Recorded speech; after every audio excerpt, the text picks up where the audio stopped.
Round motherfucking 2, son. Yes. This is welcome to Love Beer Radio. Apparently, we went through about 5 minutes of intros. Yeah, about a good 5 minutes. And then I realized I started the wrong hangout. Which is better than an hour and a half of the show and realizing that the wrong hangout has been started. Better than an hour and a half. But yeah, we finally got shit situated. So started the right hangout. Basically what was going on. I had issues with my microphone, and I started I made like a hangout just to test it, and I started the wrong one. Not an interesting story, so let's jump into it. I'm Matt from Mass Beers. We have Joe from Beers. Okay. I'm just gonna start throwing off the review part of it and just go Massive Beers because I started doing a lot more stuff with it. So I think the whole review thing kind of pigeonholes shit. So Matt from Massive Beers, Joe from NEP Beers Reviews, and Amanda from NEP Reviews. What's going on, guys? Not too much. This feels like deja vu all over again. Right? Yeah, it's like we have Alzheimer's or something. Yeah. As my mama called it, we all have old timers. Let's see. She did. She totally called Alzheimer's. Yeah. Anyway, yeah. So we're gonna be doing. What are we gonna be doing today, Joe? We're gonna do kind of like a year-end wrap-up thing. We're gonna be talking about some of our top beers for 2015, as well as some of our favorite breweries. And what I mean by like top beers, kind of favorite beers or impactful beers. Yeah. And then breweries kind of along the same line. Maybe some are made beers that are in the list. You know, for me, definitely they are. With the exception of I think a couple, but we'll get there when we get there. But I think you get the idea. Some favorites. Yeah. Well, and the thing I think you're trying to get across is like this. I started, I would say about halfway, maybe 3/4 of the year. I started transferring or changing over to not really rating beers from a number system. Mm-hmm. It's because it didn't really make much sense to me. Yeah. Even though I get it, I'm not besmirching anybody that does it, but it's just not for me. And I think what you're saying is there's probably some beers, if we were to grade them, there are probably a couple of beers that I might have graded higher than the ones that are best on my list. Mm-hmm. It's just maybe they were better made beers or something like that, but there's some ones that are more impactful. Ones that kind of like, and when you're done, months later, you're like, man, I wish I had that beer again. You know what I mean? That kind of deal. I'm probably the same. I don't know if you're similar to my list in the way that I did it. It wasn't necessarily the first beer on my list was not necessarily the number one beer for me of 2015. It was the first beer that popped into my head when I was compiling this list. No, for me, I rated it 0 through 10. Number 1 was the best beer I had in 2015. Yeah. And I mean, granted, kind of palate changes. That's what I remember being the best beer I had. Mm-hmm. So yeah, I mean, but here's the thing: the best beer I had is probably the first one that pops in my brain. So that's true. Kind of the same thing, but yeah. It is what it is. So that's what we're going to be doing a little bit of a recap 2015 randomness. So yeah, we already went over some story stuff on the faux Love Beer Radio. We didn't really have much to say. Amanda had a birthday. Joe is out of school and feels like he has to go back. Yes. And I never fucking change. Yeah. So yeah, let's jump into it. Unlike me, for once, Amanda is. I have a list compiled, and Amanda, like my usual way of doing the show, has nothing. Is flying by the seat of her pants. Nothing. She has nothing, and you'll like it. Yeah. But yeah, I mean, how do you want to do this? You just do like, did you do the top 10? Let's put it that way. I tried, and then I went a little bit beyond. Let's see, I have 16 beers. Okay, 16 beers. I can work with that, I think. Okay. You want to do like you want to do a countdown of lists, or you want to rotate around? Do you know what I mean? You want to do one a piece, and then like one and just go back and forth? Yeah, one and talk about it. Then Amanda gives Works for me. Works for me. I give mine. You can go first because since I had a top 10, I need to kind of brace myself and figure out 6 more, which shouldn't be hard. But right, cool. You can go first. All right. So I will start at the top of my list. Bronin by High Road Brewing Company. When I was compiling this list, this was the first beer that popped into my head, and Mika pulled the thing out of the headphone thing. That's out what of Mika your, does. Yeah. That was there's a lot of Canadian beers. There's a nice. I tried to have a nice mix of Canadian to American beers on here with one English, I think. But anyway, Bronin IPA, like I said, from High Road. Small brewery that we have on the show. Real small brewery. One of, I think it was our second brewery show that we did After Breaker. This is the only beer that they sell to bars around Ontario. Yeah. And are really like small, like really around like the Toronto area. So, probably some bars in Toronto, definitely Hamilton, probably Burlington as well, and down around the college. So kind of St. Catharines, Niagara on the Lake area. I'm not sure like downtown Niagara on the Lake, but definitely bars or restaurants around St. Catharines should have Bronin on tap every now and again. It's a fantastic beer. Basically, it's the first Canadian brewery that really I've had. Not that I've had decent exposure to Canadian breweries, but it's one of the first ones that really kind of nailed the whole New England hazy IPA thing. I did a top 5 list with a couple honorable mentions of my favorite IPAs and double IPAs. And I did 3 honorable mentions and top 5, and they literally just missed. Like they should have been on the list. Actually, after there's 2 lists that I think I really didn't drop the ball on, but I felt like if I had, because I decided to do like fucking 9 lists at the end, within the last week, and I was like, it takes a lot of time to record them, edit them, do all the graphics and all that shit. So I kind of felt like I dropped the ball on this one because for a couple beers, that one. Maybe a couple others, and I really dropped the ball on my Belgian one because there's a bunch missed on that one. But this, they should have been on. If I did a top 10 list, they absolutely would have been on it. And the fact that did you get to at the festival? Did you try any of Bronin? Honestly, I didn't. I only tried student beers when I was there, so that's fair. Yeah. Yeah, the fact that you only make one beer and it's that good is kind of bonkers. Yeah. But yeah, that's I would totally. Like if I was gonna be like we were gonna battle back and forth saying I don't agree with that. That's absolutely something I would agree with being on the list because I think it was that fucking good. Yeah. Let's see, number 16 for me. Let's see, I'm kind of going off the cuff on the top 16 here. I'm going to go because I kind of again felt like this is like I don't know why I didn't have this beer on my top lists. It was a fucking Funky Buddha's Last Snow. Okay. Holy fucking shitballs. Like, that's what I mean. Like, when I describe that beer, the first words coming out of my mouth is holy fucking shitballs. Then you figure if you're going to say holy fucking shitballs, you should have that beer on your top 10 list. Yeah. It was one of the coolest beers I had last year because it was 6.5% and tasted like a 12% beer. It tasted the most coconut I ever had in a beer. Okay. Like, again, it wasn't that barrel coconut that you get from like a barrel. Yeah. But it was like infused coconut, but it was toasted coconut craziness. Someone's like, okay, like when I described it, I don't know if I did this when I reviewed it, but it basically tastes like if you had an almond joy, except if you mix the almond, take the almonds out and put like espresso beans where the almonds should be. Huh. That's what it tasted like in beer form. Absolutely fucking bonkers. One of the better beers I had this year. It was ended up when I did a stout and porter list, top 10. It was my number 3 of just base stouts and porters. That's non-barrel aged stuff. Just straight up stouts and porters. It was just that fucking good. It was awesome. You should drink it if it got distribution. The funniest part is there's I forget what his name is. He commented the other day.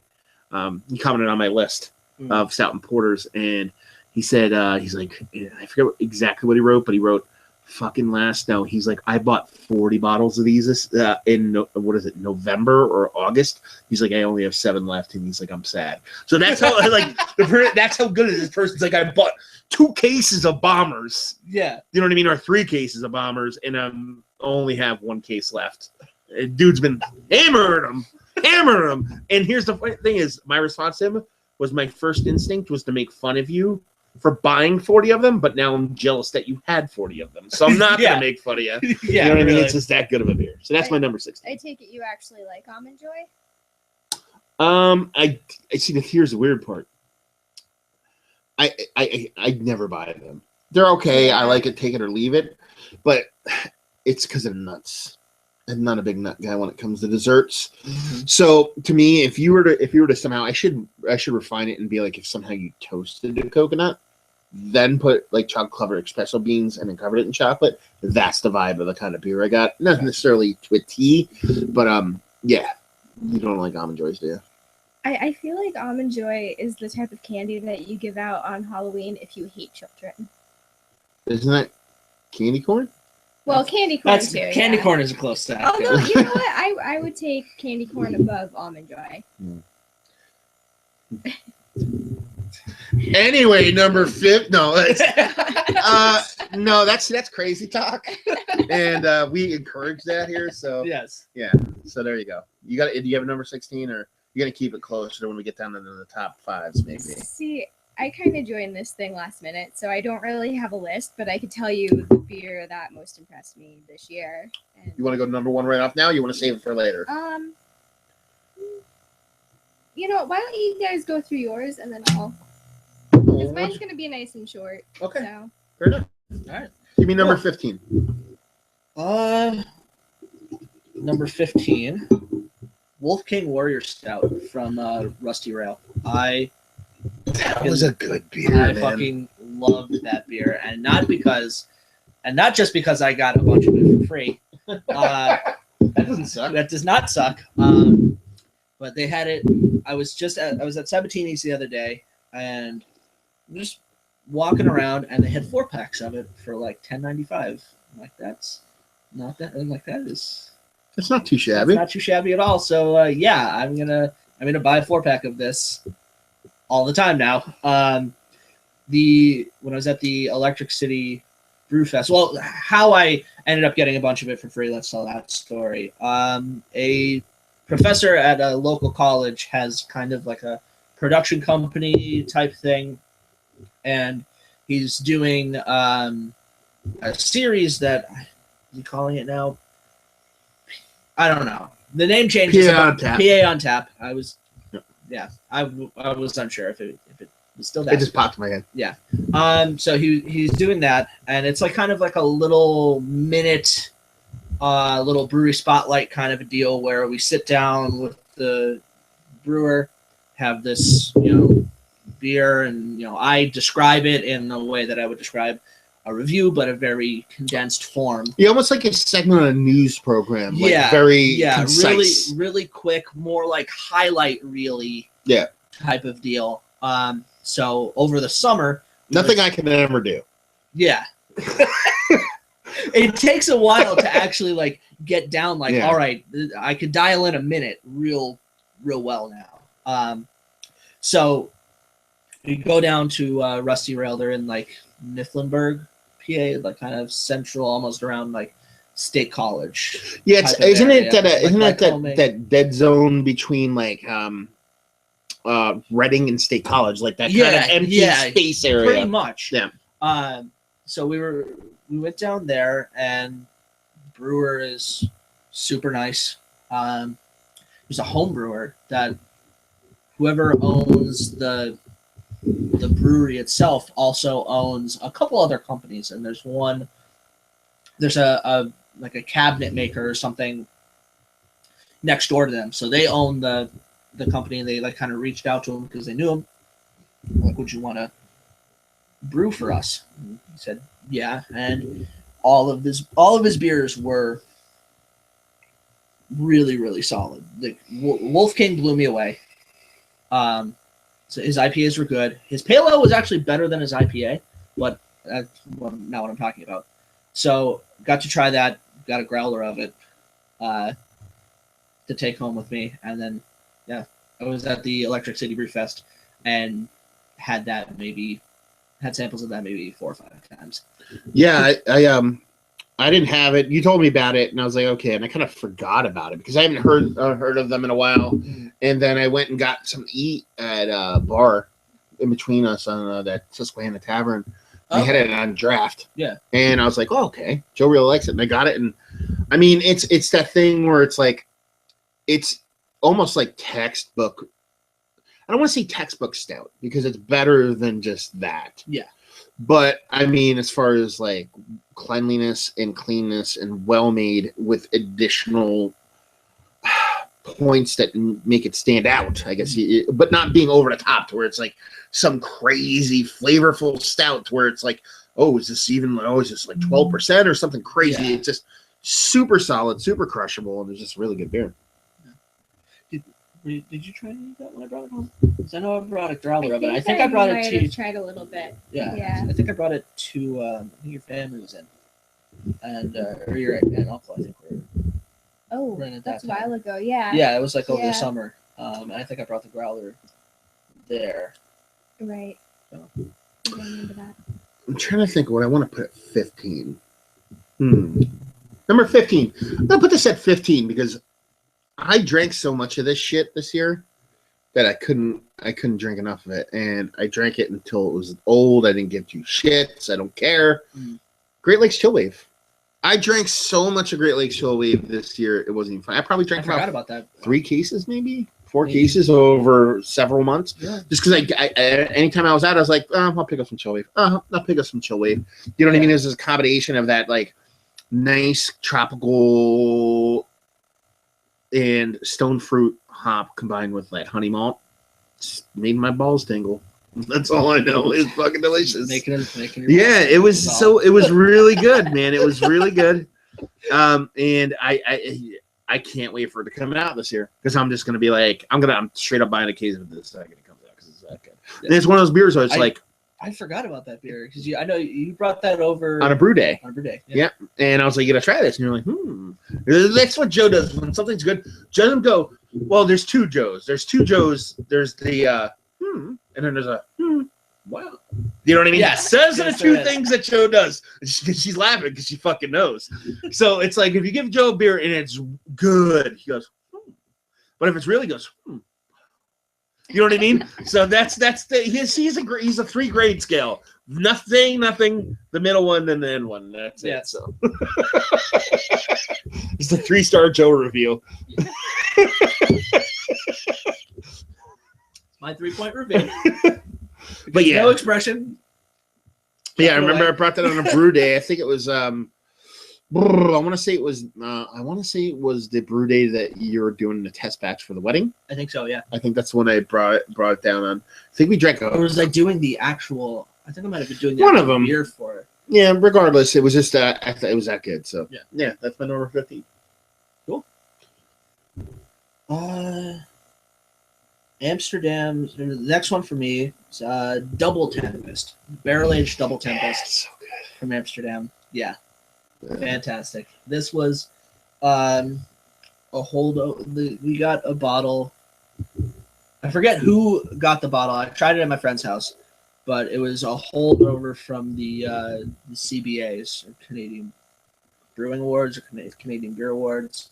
There was just extra beer, and people got to take some home, and we drank this, and it was amazing. Like this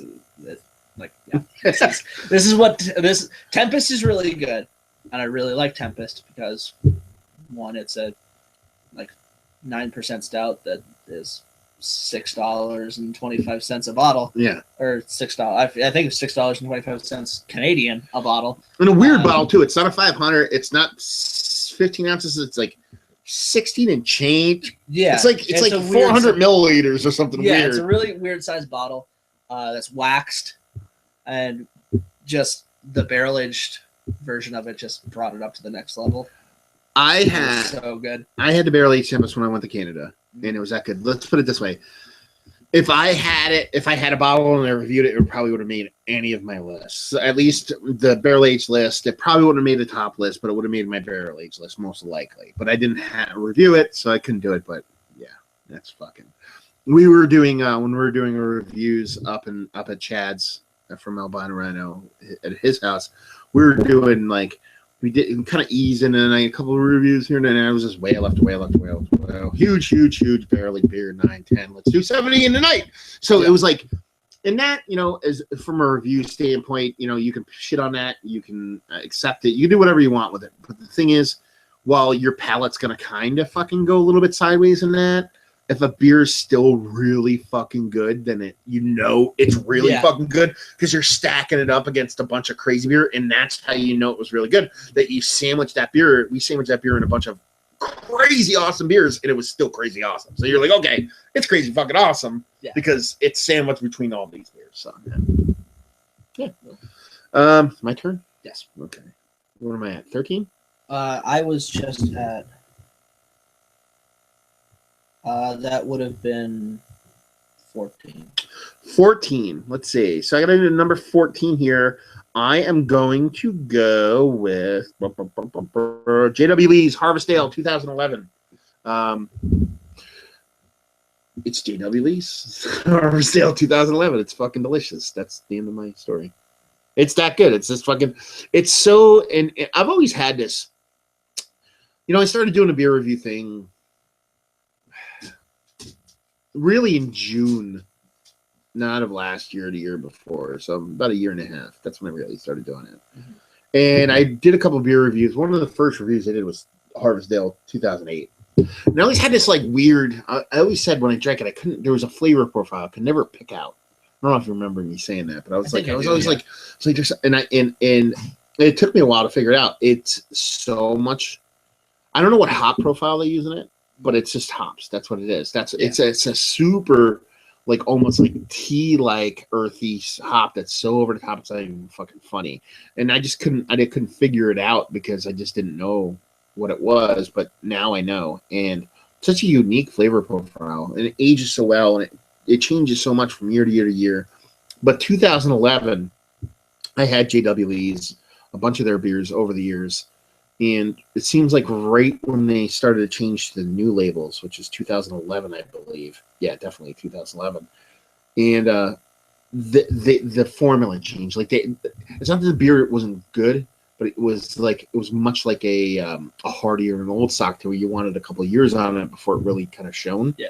And but this straight at the shoot, it was fucking delicious. You know what I mean? So it was one of those beers that was like, okay, now it was awesome when it had a couple of years on it, but now it's awesome right out the fucking chute. Now they're bringing it next level. So you like that? She just did one of mine. She did a like. What did you think?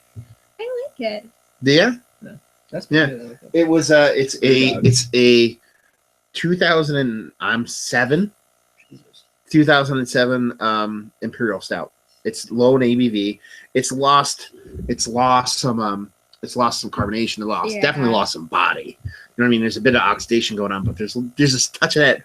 This is why I know she kind of likes it. It has that subtle touch of raisinettiness that she loves in the fucking Hardies. Yeah. I think that's why you like it. I would even say too, it reminded me of like a cherry licorice. And I know you don't really like licorice, so. I don't like anise flavor. So I just, you know what? I like old person candy. like those root beer barrels. Who doesn't like the root beer barrels? The only thing that sucks about root beer barrels is if you get the old school ones, they cut the fuck out of your mouth. Oh, yeah, they just turn into shards of candy glass in your mouth. Peanut chews. I love peanut chews. Yeah. Is that the caramel with the white in the middle? No, it's really thin, and it's like dark chocolate with peanuts, and I think there's caramel in it. Maybe, I don't know. Yeah. But, anyway. Yeah. Weird. Yeah. That's why I like you. So yeah, that would be mine. Thomas Hardy, not Thomas Hardy. JW Lee's at number 14, I think it was, right? Okay. And I'm gonna follow up. I'm gonna skip down a wee bit on my list because, like I said, my list is in no particular order. Okay. So I will go with another JW Lee's, 2011 Lagavulin barrel aged. Ooh, Lagavulin barrel. I have to give thanks to my friend Ian for bringing this over. We had a little bottle share in my apartment. Maybe The age bottle share you did, right? yeah, it was like the showpiece for the bottle share was 1999 Thomas Hardy. So he brought over J.W. Lee's Give me that. aged in like Ruling barrels. No. And You don't want me Taking playing away. Anyway. I'm like kind of embracing the fact that I like whiskey. Get out of here. So I've had Lagavulin 16 a couple of times now. And Oh, okay. Well, if you're gonna do that, then it's okay. there we go. Nice. It won't stay. Keep talking. It's not gonna stay. So anyway, the barrel, like this was I think probably one of the first Scotch barrel aged beers that I've had. And the peat and the smokiness just came out so well, but without that without the heat from the whiskey. So you got. I like to say when I'm homebrewing and I'm using bourbon or whatever kind of whiskey and soaking them on chips and then putting them into the beer, you're tasting what the whiskey tastes like without the heat. Yeah. From the. I usually, when I refer to that in reviews, I call it what is this, like a reduced bourbon. Like if you were actually cook with bourbon, and you cook it and you burn off the alcohol. Yeah. So, like I said, you get a lot of the smokiness, a lot of that peaty flavor, and I thought it was really, really good on the barley wine base, If or Harvard or whatever the fuck. I agree, JW because JW Lee's to me is fucking on Mount Rushmore for beers in general. I love it so much. But let's put it this way: me and Brad did a review of I want to say a 2004 JW Lee's Lagavulin cask beer. If I wasn't mind-bogglingly drunk during the review, I would have posted it this year and it would have been on my list. But it was a review where I was so drunk that it'll get up, it'll go up eventually. I'll probably post a bunch of it sometime. But I was so drunk, I was like, I can't post this right now. I was like, I'm like saying okay, but it'll get there eventually. It'll hit the internet, and I'm not too proud to not post that kind of shit. Yeah. But if I did post it, or if I was in the right frame of mind when I reviewed it, because that's the thing, I hesitate posting it, not because I don't want people to see me drunk. I don't care. It's just that I don't think people take it seriously when you do shit like that. But at the same time, I don't care, so I'll save it for a day when I post a bunch of drunk ones, because anybody who's that sounds like a good kind of like April Fool's Day. Yeah, and I think I've mentioned that before, so don't steal my thoughts, motherfucker. But it's a thing where it's like, if you take yourself too seriously, that's weird. Like somebody who's like, oh, I love craft beer, but I've never gotten drunk in my life.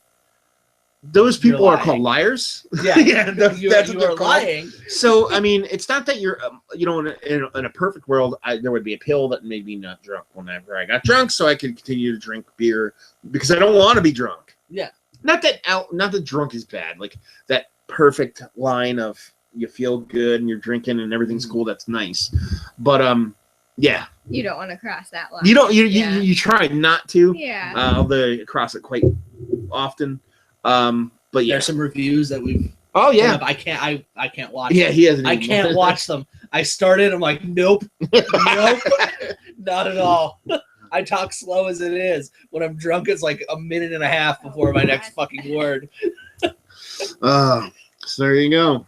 What was that? Your number? That would have been 13. That would have been 13. Put me on the spot here. Yeah. Let's see. What do we got here? I am going to go at number 13 with Bell's Batch 9000. Bell's Batch 9000 Old Ale. It's basically imperial stout brewed with molasses and I believe molasses, and I want to say licorice or anise, which you would love. And let's see here. We have this annoying thing popping up here. Hold on one second, everybody. Even though this is probably still going, if not, then I'll ignore it next time. It was so good. It was in 2009, I believe. Is when they came out, and they had bottles of them at a local bar, Backyard Ale House in Scranton. If you ever want to check it out, It was so good. Basically, to break it down simply, if you've ever had a Sam Adams triple bock, it was like a drinkable, sessionable version of that. Even though it was 11%, you wouldn't want to session it. But it tasted kind of like that without as much of the teriyaki umaminess going on. Okay. So it was just like really good. Like less of the kind of soy saucy. Yeah. Yep. And it was really just fucking awesome. So that is my number 3. All right, then I'm gonna go back down the list. I just have to remember that I did JW Lee's already. This is probably the only pseudo beer on here, and I think Matt probably knows where I'm going with this. But the baked apple mead from Trafalgar, that was so good. So good. It's so fucking good. The best line still is, I really hope this has an apple cider vinegar. yeah. We went into it, and I'm like, dude, I don't know. And I drank it. I was like, fuck yeah. And I got so angry when you came back from Canada. I know. I know. So good. It's good. Amanda did try that, so she could talk about it. Yeah. Okay. Yeah, it was liquid apple pie, man. Cinnamon apple pie. He gave me a glass of it, but didn't say what it was. I'm just trying to. What is this magical creation? So fucking good. Anyway, it was delicious. That's basically, we could just sit here for however long we talk about these beers and with the baked apple mead and just go, that's so fucking good. Yeah. Just over and over again. So that was number 12, yeah? 12, yes.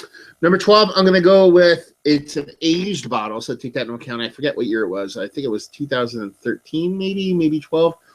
The Trois Musketeers, their fucking Grand Cuvée Doppelbock, was fucking so fucking good. It was given to me, I think it was given by Guy from Beer Guy Reviews when I was up in Canada. I came back. The whole Three Musketeers brewery in general is fucking fantastic. From the Doppelbock to, I've heard crazy things about the Baltic Porter and just great beers all around. So I it was my number 2.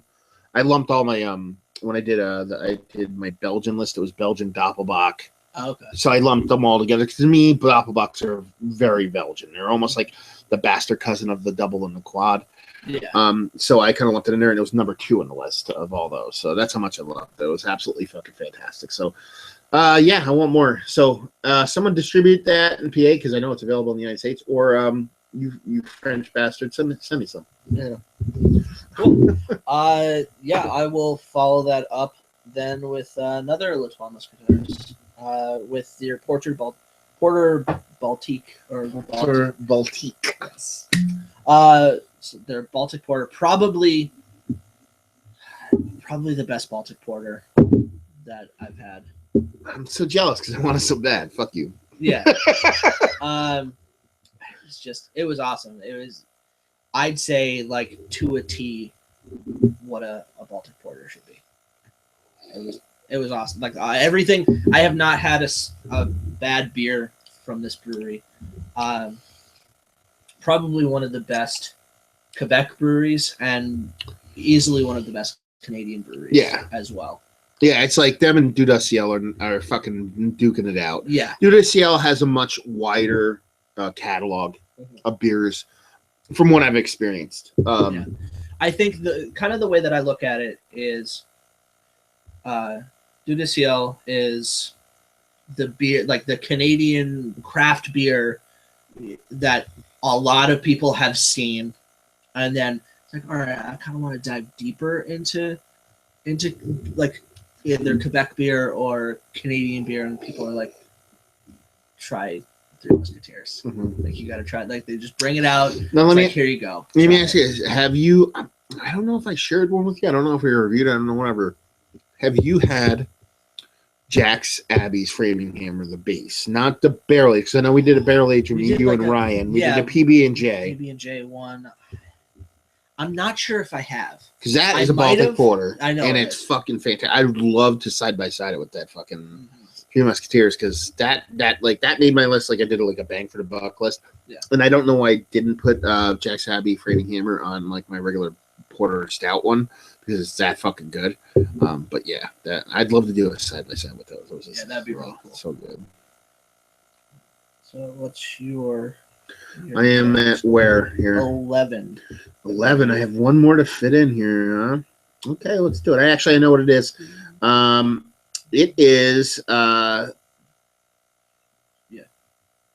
It was Kane Brewing's 1460. Okay. Which is their 4th anniversary beer. It barely missed out on my top 10 because all the other beers just did it for me that much. Kane 1460 is their anniversary beer. Actually, I shared both of them with you. Yeah. It's a Solera Method Belgian Dark. Those who don't know what Solera Method is, basically they brew a beer, they save some, add some to the next year's anniversary, and continue to blend the mixtures together throughout the future. A brewery does it with their anniversary beers, and other people do it. So it's a very wine thing, a very sour thing too. But you see it with some Belgian Darks this year, and then they barrel age it. And this year they did, I believe, beer nerds, don't fucking kill me if I'm wrong. Every year was whiskey barrels. This year they threw rum barrel in the mix. So they just added another dimension with the rum barreling. I just fucking love it. And it's kind of like, I just love Kane. I love their beers. Everything they produced, I really, really enjoyed it. And I was lucky enough to go down there and actually hang out with the owner. And he was the coolest dude in the history of mankind. To the point where it was just like, and you could tell it wasn't like, oh, I went down there to pick up beer for a radio show I do. It wasn't like, oh, let me just schmooze these guys kind of thing. Not that he should schmooze anybody because he's way above anything I'm fucking go hangouts right now. You know what I mean? So, but it was more like chill, just hanging out. You know what I mean? Like it wasn't, there was no airs, there was no pretension, there was no preconceived thought. It was just like just a cool dude chilling, hanging out. Let's have a beer and just talk kind of deal. And yeah, love that shit. Nice. Yeah. Well, next up from me is Firestone Walker's Sticky Monkey. At number 10. At number 10. Okay. Yeah. I had this on tap at Blue Monk in Buffalo. And people who don't know what Blue Monk is, think of it kind of like a Monk's Cafe, but on like a lesser scale. And not as aged and as weathered. Yeah, kind of. For people who don't know what Monk's Cafe is, it's a restaurant in Philly. Kind of does like a Belgian-y theme to Belgian, like cafe kind of theme to it. So they have like things like mussels and like done up like French fries, not like like fancier kind of stuff. But awesome beer list at both places. But Blue Monk, I saw maybe a couple months back. They were doing a Firestone Walker tap takeover. I remember you telling me about that. And they had on tap that day. They had Eldorado, Sticky Monkey, Sukaba. Pretty sure they had Wookie Jack, and then Double Jack. I think I don't know if they had Union Jack or not. They had a bunch of stuff, and Firestone Greatest Hits tour. Pretty much, yeah. So a bunch of us went over, and basically, this was the joke that I made after seeing the bill for the night was Brewmaster students, the only group of people who can spend $60 on 5-ounce samples. And it was pretty much, we didn't bother with anything that wasn't one of the barrel-aged beers from Firestone Walker. And that was the first time that I got to try Sticky Monkey, and I think, I could be wrong, well, this is maybe the first or second time that they've released this beer. I think it was for a while it was like tap room only or brewery only, and they started bottling it and distributing it. So maybe within the past year or so, they've been doing this. Like I said, first time that I've ever had to try it, and it was fucking awesome. Well, that's what they do. I know that's what they do with a lot of their offerings. Like I know Eldorado is the same thing. Mhm. Like they basically to do it right. You know, they kind of like make something, they kind of test bed it. Yeah. You know, But in-house. the parts of it, they sometimes like Eldorado has been in their anniversary. I think Sticky Monkey has been in their anniversary beers. Yeah, but it's never been released. It's never been released outside of the brewery on its own. Yeah. On its own. Yeah. So, yeah, no, it's like there's the fact that there's no, there is a Firestone Walker on here, so I shouldn't say there isn't. Anyway, anyway, what are we at? Number 10 now? I think that was 10. Let me see. Hold on. 99% for 5, sure.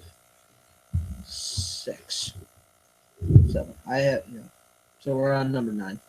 No, we're on number 10 because I never remember my 10 one. Oh, you Anyway, 10? 1, 2, 3, Okay. 4, 5, 6, 7, 8, 9, 10, 11, 12. Anyway, number 10 on my list and on Joe's list, because we just went over to number 10 because you're counting wrong. Because I didn't Somebody's go over it. counting wrong. Is a perennial artisan ales, their Vermilion barley wine. It's 2013 barley wine. I picked it up at Sabatini's bottle shop and bar in Exeter, Pennsylvania. I had this weird thing, and I said this on my review of it. I think I said this on my countdown of it. Is that like I didn't drink a lot of beers because I hate their names. Cloud Shoes is one, Prairie is another, and Perennial is another because they have artisan in their names. I hate artisan or artisanal. It's just it pisses me off. It's dumb. It's retarded. I hate it. But I've kind of laxed on my douchebaggery ways. A little bit. I'm still a big douchebag. But and I picked it up. I picked it up impromptu. I forget where it was. I went to we're at Sabatini's and we're sitting at the bar with a bunch of friends, and they were like, let's do a quick little bottle share.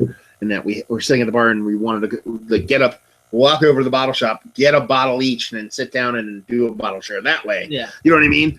And I was Which like, is something you can't do there. yeah, which is something you can't do very there. easily. So suck it, all you people that can't do that shit.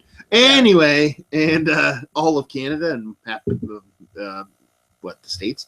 Anyway, and I brought it. I was just something about it. I looked at it. I was like, you know what? I'm like, I gotta try this beer. I'm like, I don't care if it sucks. And I drank it. And I was like, ooh, baby, this is fucking fantastic. Immediately bought another bottle, came home, and reviewed it. So, and here's the thing. And I actually said this on my list is that there's beers, and it was on my best. It was number one on my best barley wine list. And I think I've had better barley wines last year, but it was. I don't want to BJCP shit up, but it was classically done. It wasn't. There was no tricks. Yeah. There was no like adjunct. There was no tricks.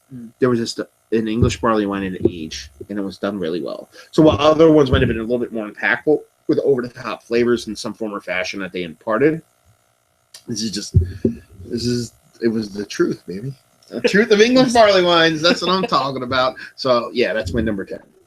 Cool. And I'm actually not fucking my list for this one, but my next beer is Abraxas from Perennial. Where'd you have that? Another Blue Monk on tap. Oh, Yeah. damn. So I got to the last day of our classes. So Thursday, the 17th of December. We're trying to get together. It's like a end of our program kind of wrap up and get together. So a bunch of us went over to Blue Monk for dinner, and that was on tap. So That's a good beer. yeah, I had that Real good beer. I had that at a bottle share. George, he had his birthday party, and a bunch of people brought over crazy. That's where I cracked my huge Chimay at. I had like a 3-liter Chimay I cracked there, and somebody brought over the Abraxas, and it did not suck. Let's put it that way. So yeah, if I would have reviewed that, it probably would have been on some list of mine this year, but didn't review it. So someone send me some. send it to Matt to review. Yeah. So yeah, that's number 9 on your list. Yeah. Yeah. Sure. So, Number 9 on my list. number something. Number 9 on my list was a beer shared with me by the one and only Ryan Lewis of Lou Brew. Lou Brew on YouTube. Photo. Formerly brew formerly photo. of brew photo. I fought tooth and nail to get him brew photo, and then he throws it away like a fucking rag in the trash. and yeah, he brought over last time I reviewed beers with him, which was probably fucking 8 months ago. Douche. And he brought over Old Hickory's Event Horizon, which is a multi-barrel aged blended stout. Basically, they take the stout and they put in a bunch of different barrels, not the same kind of whiskey, and then it's kind of blended up and then make awesomeness and that shit. It was older. I think it was 2012 bottle. I could be wrong. I got the vapors, man. It was fucking fantastic. The vapor. He went old timey. I got the vapors. He's a Southern Belle now. Getting the vapors over. Yeah, it was so good, dude. It was so good. It was chocolate and barrel merging and doing this whole thing where it's like this thing. That's what happened. That was. Yeah, whatever that happened. So there you go. That's my in-depth review. Anyway, cool. What about you? What's your next one? Next one is a cane beer. This is their False Saints. So not exactly pumpkin. What was it, like sweet potato or something like that? Something along those lines. You probably know. The False Saints is their I know it's like their Christmas beer. I believe it's a sweet potato. Is it sweet potato? I have a bottle downstairs, but I'm not going to get it. Yeah. But it's basically their pumpkin beer without pumpkin. It's basically what it is. Yeah. It's a lot of fall spices with your cinnamon and nutmeg and allspice and all that kind of stuff. And then I believe it was sweet potato. I'll look it up and talk about it for a second. I'm not a huge pumpkin beer kind of guy. Mostly out of a like boycott of them coming out mid-July when I want nothing to do with them. But apparently it's a good business decision, but that's a story for another day. So you brought that over to a bottle share that I was doing at my house. Butternut squash and sweet potatoes. Oh, all right, cool. Yeah, you brought that over, and it was just sitting right with me that day. And I really, really enjoyed it. I don't know if it's the fact that I've liked the canned beers that you've shared with me in the past, or if that was just a well-made pumpkin beer, or what was going on with it. But that is a good. It was real nice. Okay, let's see. Number 8 on my list. Treehouse Julius double IPA, or actually it's a single IPA. It's not even a double IPA. Treehouse Julius, Munson, Massachusetts. Listen, there's this whole. How do I put it? I'm a cynical fucking asshole. I'm a douchebag. I hate stuff. I love hating stuff. I love hating stuff more than I like liking stuff. I think half the time, like I get off on hating stuff. So when something's jollies on hating. Yeah, I love it. I love it so much. You have no idea. It's the best thing ever. So like when stuff is really popular, I kind of am like really excited to try it, just so I can shit all over it, just because it's kind of fun. But here's the thing: while I am that way, if something's good, I'm not gonna fucking lie, and it was fucking delicious. It was the beer that I was like, okay, I've heard about this for fucking 6 months to a year. Fuck you, you hillbilly, fucking, not even hillbilly, you fucking banjo playing, fucking flannel wearing, fucking hipster douchebags. People call me hipster because I have a beard and tattoos, whatever, you don't know. Anyway, it's just like, I mean, I don't like the Abbott Brothers. I hate fucking skinny jeans. I'm not gonna like the beer, but I'll drink it, and then that way. Let's reverse that for a second. I play with it as much as you want. I watched The Walking Dead. Not that there's points in the show that I don't like, but I watch it predominantly so I can make fun of it intelligently. Like I watch the show so that way when I say this sucks, this sucks, this sucks, this sucks, and this sucks, and the person tries to argue, I can go, you're fucking wrong because this happened and this is dumb and all this shit is retarded and your shit's all fucked up. Do you know what I mean? Like it sucks. Commitment. Well, it's Well, like, I'm really committed like to the being one- an asshole. You have to understand. it's like the joke in that movie, The Other Guys, with Will Ferrell and Mark Wahlberg, where he said that he like learned ballet to like make fun of the one kid that like took dance. Yeah. He's like, really? You learned ballet so you could like call someone gay or something? Yeah. Like, is this really what you did? Like, Yeah. that's commitment. Anyway, so like, I'll drink anything. I'm gonna drink any beer anyway. But I was like, I went into it like, okay, let's drink it, and I drank it, and I said, well, in this case, everybody's fucking right, because it's absolutely that fucking. It's a delicious beer, made infinitely well. Basically, this is what it is like, if you've ever had like that kind of not like really pulpy orange juice, except make that orange juice tropical juice with a lot of stone fruit, and then but all that flavor of that fruit comes from hops, and then ferment it into a beer. That's what the beer is. It's delicious. So there you go. That's my admittance of sometimes I can actually peek out of my douchebaggy shell and admit that I'm wrong and say, yeah, Treehouse Julius is delicious. Cool. There you go. Life lessons. Yeah. Another pumpkin beer up next for me is from Cigar City. And it's their Good Gourd. Good Gourd. You enjoyed that. Yes, shit. I did. Yeah. That was probably the best pumpkin beer that I've had. I know Fall Saints came first on my list, but that was just my compiling of this list, and I thought of Fall Saints first. But that was just so good. And that was like what we're drinking now. That was a leftover from the show I did, and I brought back, and it was sitting out for a while. Yeah. And it was still impactful. Yeah, we did a review. We did a review of it. It hasn't posted yet. But yeah, no, that was a great beer. Yeah, I know. Because Amanda was over that day. I think she came over. They did the gaming too, I believe. Yeah. Oh, Because yeah. I came out and I was like, you need to try this. You gotta try this right now. Yeah, no, that was a good fucking beer. I mean, Cigar City in general. Like, I don't know if I've ever had a bad beer from them. So, my number 7 is a beer we reviewed together. Actually, it's a beer me, you, and Brad reviewed together, which is Harvey and Sons Imperial Extra Double Stout. Yes, that was one that the video cut out. Yeah, and I'm like, I'm gonna recap it. This. We have to recap it because it was that fucking good. And that's what happened. The video got fucked up, and then I was just like, "Fuck it." I'm like, we talked about the beer, didn't really review it, just kind of talked about how good it was. Yeah. And it was just that good. It was cool because when we smelt it, we were like, it's kind of sour. It might be soured or gone sour or gone sideways. It had this sour cherryness to it. When you drank it, it had just this crazy dark cherry juiciness added to an awesome Russian Imperial Stout. That shit was fucking good, man. So yeah, that was my number 7. Fuck yeah. Next up for me is Hardywood's Christmas Morning. Where'd you have that? I wonder, where did I have that?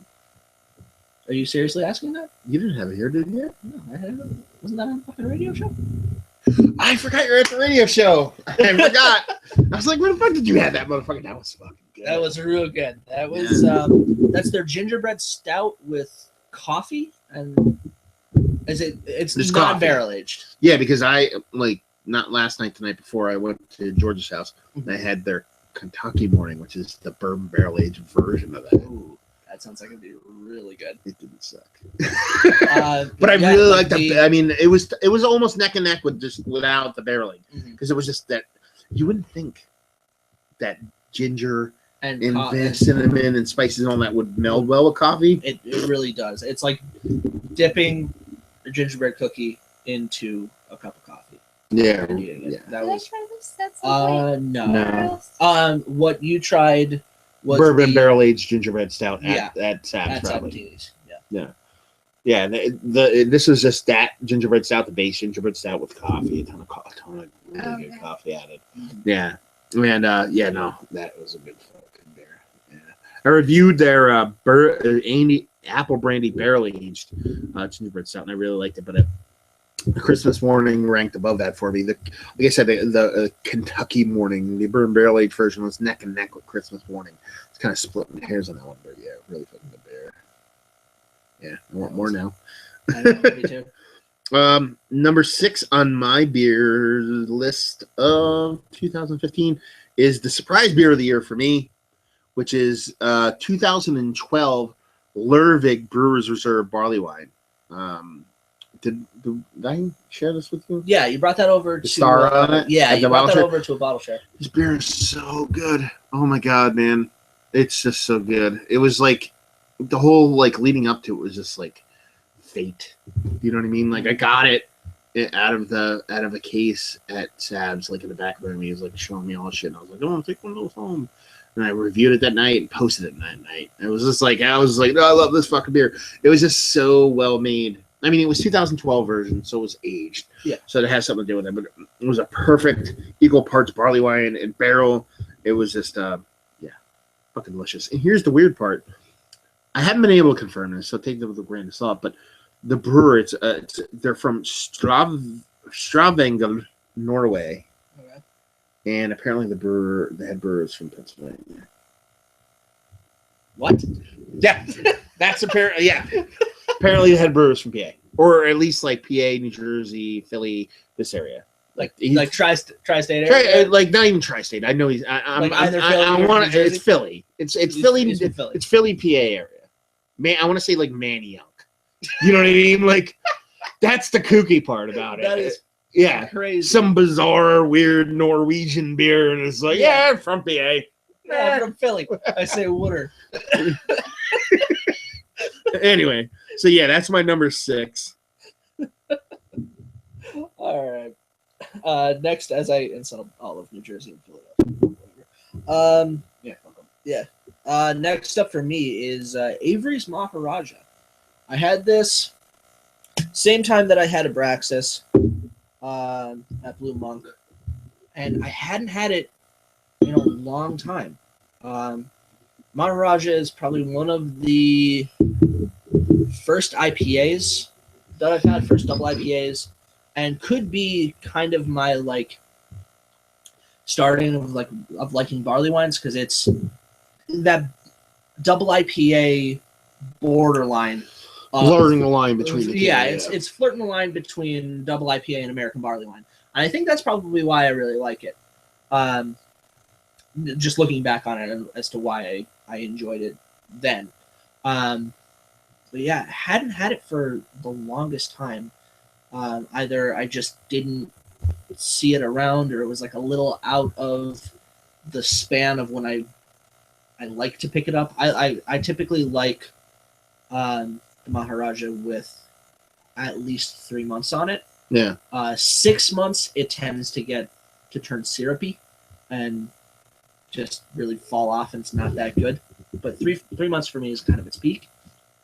And I had it on tap, and it was nice to have a beer, to go back to a beer that you enjoyed from like when you first started to get into beer. Yeah. And then it's still like you try it years later and it's still really good. So that's why it's getting on. No, it's a good beer. They started making like a lower ABV version of just a raw. Yeah. And that was really good too. So I'm a fan of the beer. I think I tried that one at I think I tried that at Sab's. Either that or you brought it over. I know I might have shared it with you at one point. I don't know. Yeah. That's what it is. Number 5 for me, 2013 Castile Winter. That's it, Castile Winter. It's the Castile makes the Rouge, the Donker, all those. They make the Winter. This beer fucking did it for me, man. It was crazy because I had it a while ago. I want to say like 3 years ago. And I remember enjoying it, but it was before I reviewed stuff. But I remember enjoying it. I was like, okay. And then I saw an aged bottle, a local bottle shop, and I picked it up. And I was like, I want to review something wintry. I want something for Christmas time. And I was like, fuck it, I'll pick it up. It's like $4 or $5 a bottle. I was like, relatively cheap for that brewery. And I picked it up, and I was like, I wonder what it's going to be like, though, because I don't remember. It's, they make the Donker, which is one of my favorite Belgian darks. Might be up there, top 5 all-time favorite Belgian darks. I'm like, how's this going to differ than their Belgian dark? I mean, it's winter.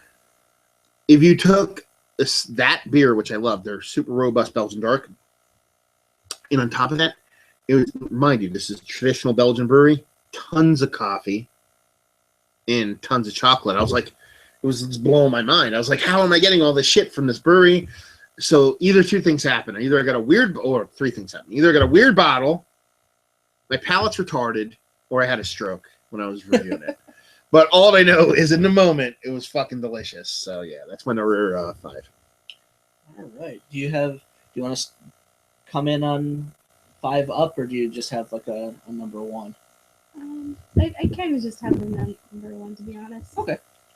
That's fair. Yeah. Next up for me is going back up to Canada, to Bellwoods. This is Warp and Weft. It's a sour Brett ale aged in tequila barrels. This smelt and tasted exactly like dill pickles, but in a crazy good way. It was really weird. We were trying it and we're like, this is like dill. This is like really good, like dill pickle juice. Like, it was fucking crazy. It wasn't clearly tequila. You know, there wasn't like an agave note or even like a really big barrel note on it. But it's just whatever happened with the Brett and the souring and the tequila barreling. It sounds, dude, I love dill pickle, so it sounds delicious. It turned into dill pickle juice in the best way possible. I don't want some. That's all I know. Yeah.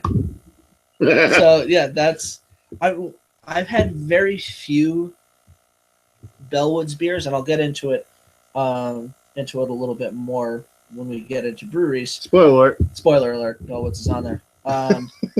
But yeah, I've had a lot of their like funkier stuff.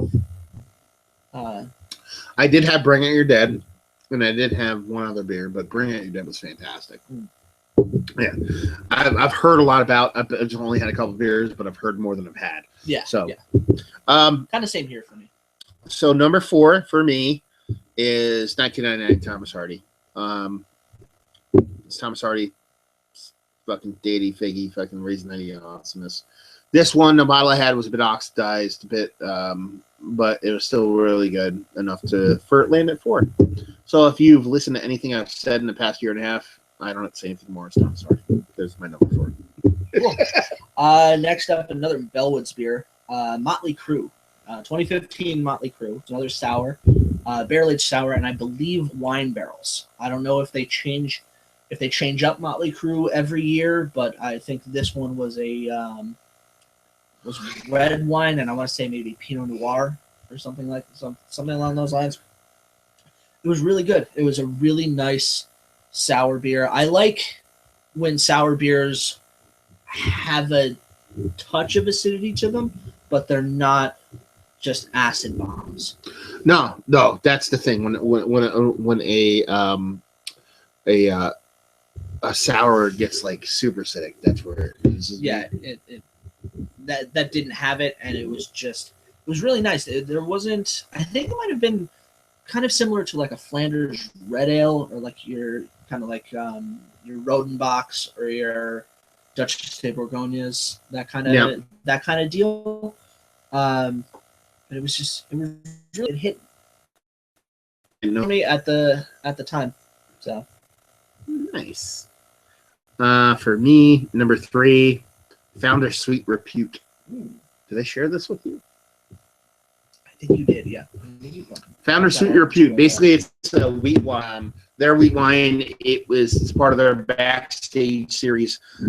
It basically, if you've ever Canadian breakfast stouts or CBS, basically they take a tweaked and molded and tweaked version of their breakfast stout. It's not the same beer, and they put it in bourbon and maple barrels. Basically, just taking a wheat wine and doing the same exact thing. It's fucking tits in the glass. It's fucking fantastic. I want it. I want to live inside of it. It's delicious. That's my number 3. Cool. I should be on number 2 then for mine. This is price point wise not real good, but Eclipse. But beer-wise, it was really good. And that's Hair of the Dogs, Auto from the Wood. Yeah, that was fucking really good. Yeah. Yeah. That was a bit of oh, how much is this beer? Well, I just found out the hard way, but I still kind of want it.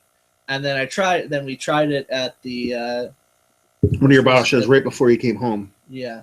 It was good. I think it was their Fred in barrel aged Fred with peaches and something else. I think there was another fruit involved, like maybe cherries and peaches.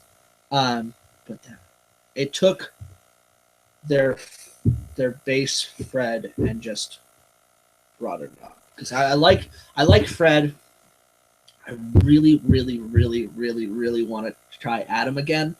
So I had that a long time ago, and I remember really liking it. But I like that kind of beer even more now, and I want to try it again. I was lucky enough to have a gentleman by the name of David. He sent me a bunch of beers from Hair of the Dog. I want to say in October, November, and I reviewed them all, and they haven't been posted yet. So you're probably going to see a bunch of those in my top beers of next year because they just didn't get posted here. But yeah, I mean, Hair of the Dog doesn't fuck around, especially when it comes to their like old ales or like their like malt forward off. I've never had any hop forward thing from them, even though they make American strong ale. Whatever, their beers are fucking delicious. So, number 2 for me, Trogs Bourbon Barrel Aged Flying Mouflon. Yes. There's a couple of people out there in this world that really covet coconut from a barrel. I'm one of them. There's a couple of people I know, and probably the most favorite one of those would be Average Joe, who's been on the show more when we did our earlier shows. He's a coconut junkie, and that's what more coconut out of a barrel than any beer I've ever had. It's absolutely fucking delicious. I love it. It's awesome. I have one bottle left. I'm sad. Do you have only one bottle left? Yeah, only one. Yes, Anyway, that's my number 2. Cool. Number 1 for me is, don't know how to fucking pronounce this, Couvray? I don't know. From brewery? The most recent brewery anniversary beer. We mentioned it. Matt mentioned it a little while ago when he brought up the cane.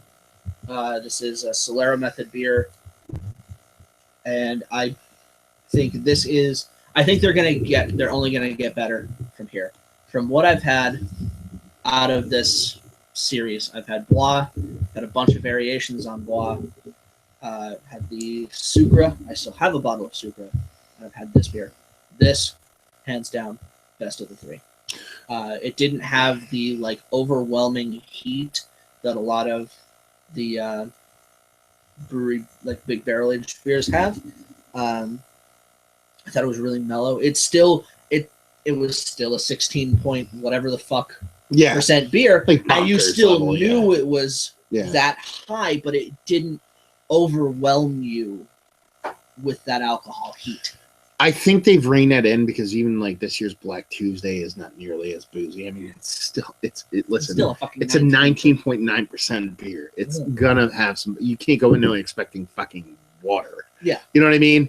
But from what it was in the past, I think they really reined it in because that Black Tuesday, like if we did top 17, it was probably number 17. You know what I mean? Like it was just that good of a fucking beer. So they've reined it in.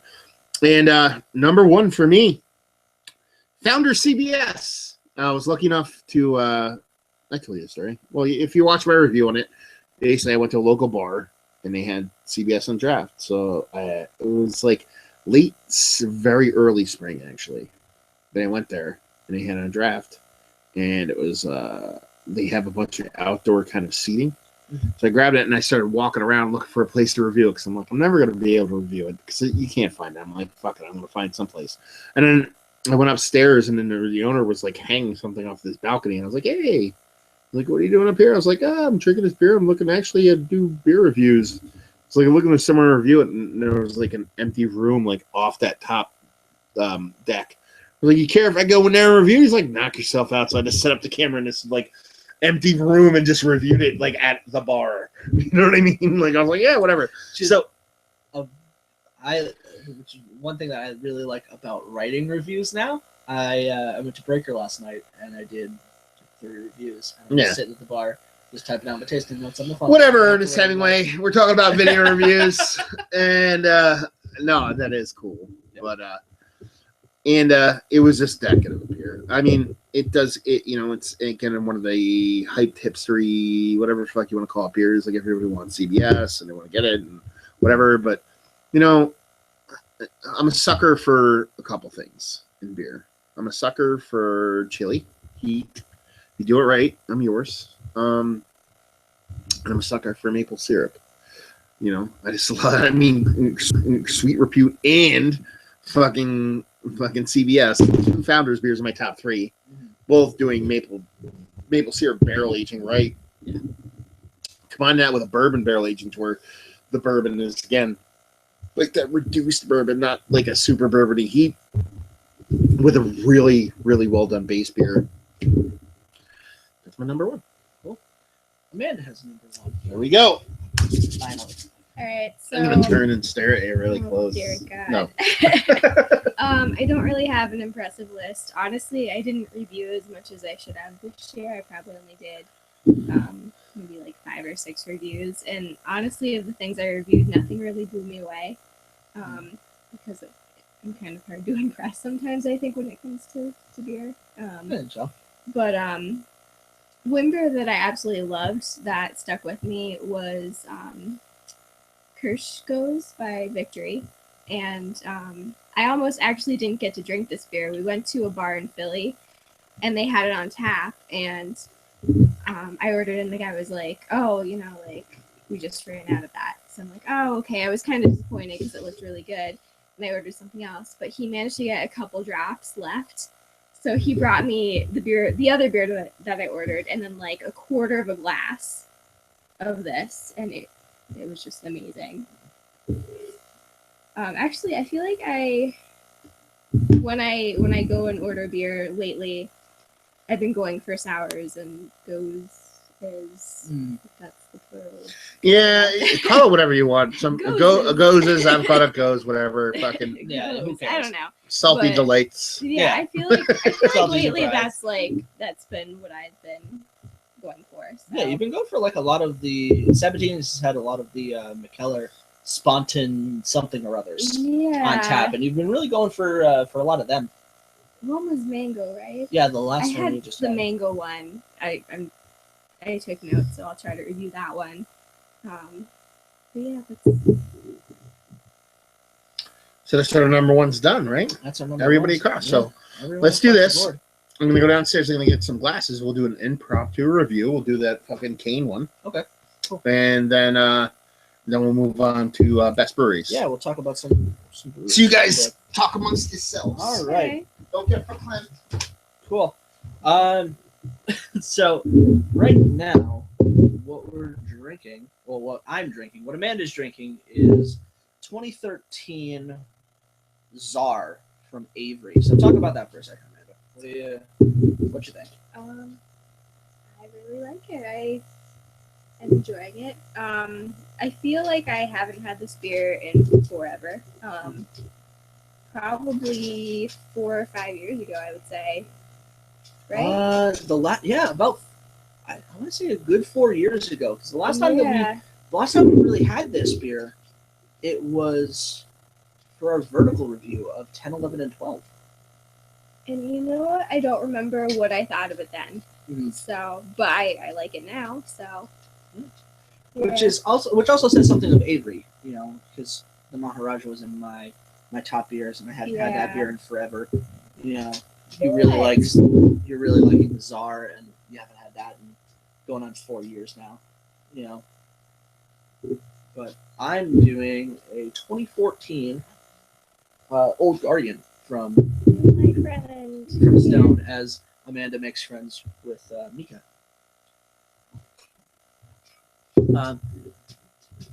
American barley wines for me are a bit of a hit or miss. I think I'd much rather an English style barley wine or a double IPA. You know, I don't always want the hoppiness of a double IPA with more of a malt base. I kind of want like one or the other. You know? Yeah, we're talking about that today on the radio show. It's like almost like when you're dealing with American barley wines. It's like, should it be in English? Why are you aging it? But I think there's this sweet spot with like a happy medium with hot presence when it becomes like a certain level. But anyway, do a little impromptu review here. We're going to be doing Kane Brewing's Malice. Neither of you guys have had this, no? No. This is a really fun beer for me. For some reason, I thought I shared this with these guys in the past, but maybe not. I think it's just the anniversary beer, and in the case of Fall Saints. Saints. And this is basically it's a Belgian strong dark, but what they do is instead of using Belgian candied sugar, they use reduced local apple cider. So they use that in place of the Belgian candied sugar. So Okay. It's one of my favorite beers I reviewed last year. I mean, I'm a Kane homer. That's what you want to call it, but I'm a Kane homer for good reason because they make fucking beer. So So there you go. I'm going to be reviewing this. This is given to me by my buddy Derek, who I do have a radio show with. He went down there and picked this up for me. I'm fragile. Very fragile. This does not want to come off. What did you do? Hand open? I got like my hand like caught in between like that. Yeah. It's not bleeding, so if it does, who cares? I am. Tear glass. So yeah, it's not super dark. It's more like somewhere between a double and a triple, from what I remember. I mean, again, this is this year's version. I haven't had it, so take that with a grain of salt. But last year's version was fucking amazing. That Belgian, that replacement of the apple cider with the Belgian candied sugar was fucking just awesome. So yeah, I'm curious to how this sounds because I have it right underneath the microphone. So That'd be an interesting sound. so there you go. That's what we have. Superhead. There's bits and pieces floating around in there. Like You have toward the end of the bottle, so I don't have a whole lot of chunky bits. yeah, I have the chunky bits, which I'm all about the chunky bits. So yeah, I mean color wise, I mean it's definitely more like double quadish in color. Nice rich brown with a touch of honey color, maybe. Yeah. Like I said, I had bits and pieces in mine. I had 2 fingers on mine. I mean, it's pretty big. I mean, these skinny tulips, you get a decent head on them. You do. Nice creaminess. It's like almost like a bursting pillowiness of deliciousness or whatever the Look fuck at you want us to with call it. our Yeah, fancy hoity-toity fucking terms. Let's get a nose. Cheers. You definitely get that apple cider. Oh yeah, tons of apple cider. Yeah. I'm a little stuffed up this week, but what I can smell is mostly orange. Yeah, I mean, it could be just that Belgian nondescript fruitiness. Yeah. But I mean, for me, I'm I can getting see like that too, if you're I'm not, getting like a and it's not even like a cooked apple cider. It's like a fresh, like how do I put it? It's not like it's a non-spiced apple cider. It's like almost fermented apple. Yeah, is what I'm getting as opposed to like an over the top like cinnamon apple cider. Yeah. There's tons of fresh apple. Like when we did that, the Muskoka, not Muskoka, I had to say it that night. I know you Trafalgar. You really had to say it. Yeah, I did. Trafalgar apple pie. Like that was like cooked baked apple with a ton of cinnamon. To me, this is more just like straight up. You're just mashing the shit out of a bunch of apples, and fermenting it a bit, and not. For me, it's going back and forth between apple and a kind of nondescript Belgian-y character. You know, like a Belgian yeastiness. Yeah, but it's not. Apple. There's no with the Belgian yeastiness. There's no super spicy pepperiness. There's no super banana. It's just a generic kind of Belgian yeastiness. Yeah, so that's kind of where I was going with that. Cheers.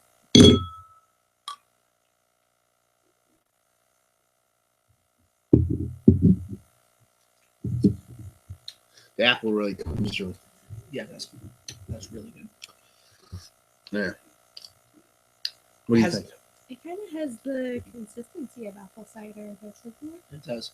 Yeah, but you still get that kind of nondescript Belgian yeastiness out of it. Yeah, It's you not do. like a breadiness. It's not like a spiciness. It's just it's Belgian yeast. It almost has the same kind of cinnamony apple characteristics as the apple mead did. Yeah, not nearly as dialed up. I No. would say the apple in here for me is just as big as that apple pie, but just not as cooked apple. Like the apple's big, it's a different apple. The Yeah, cinnamon is not as huge, but the balance is still in line. Yeah, it's not overly cinnamon. No, not even close. Yeah, It's no. a nice touch.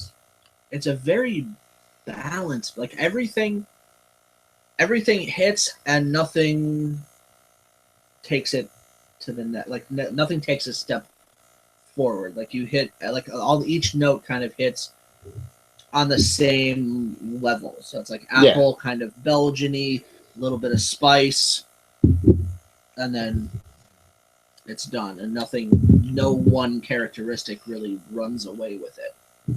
No, that's good. I dig this beer. I mean, and that's the thing. Like I've always talked about Kane, and I say this about Kane. I say this about who else? The Steel does it for me. Schlafly does it for me. I'm trying to think. There's a couple I'm forgetting. There's a select few, and by select few, I probably mean like a handful. It's not like one or two, obviously.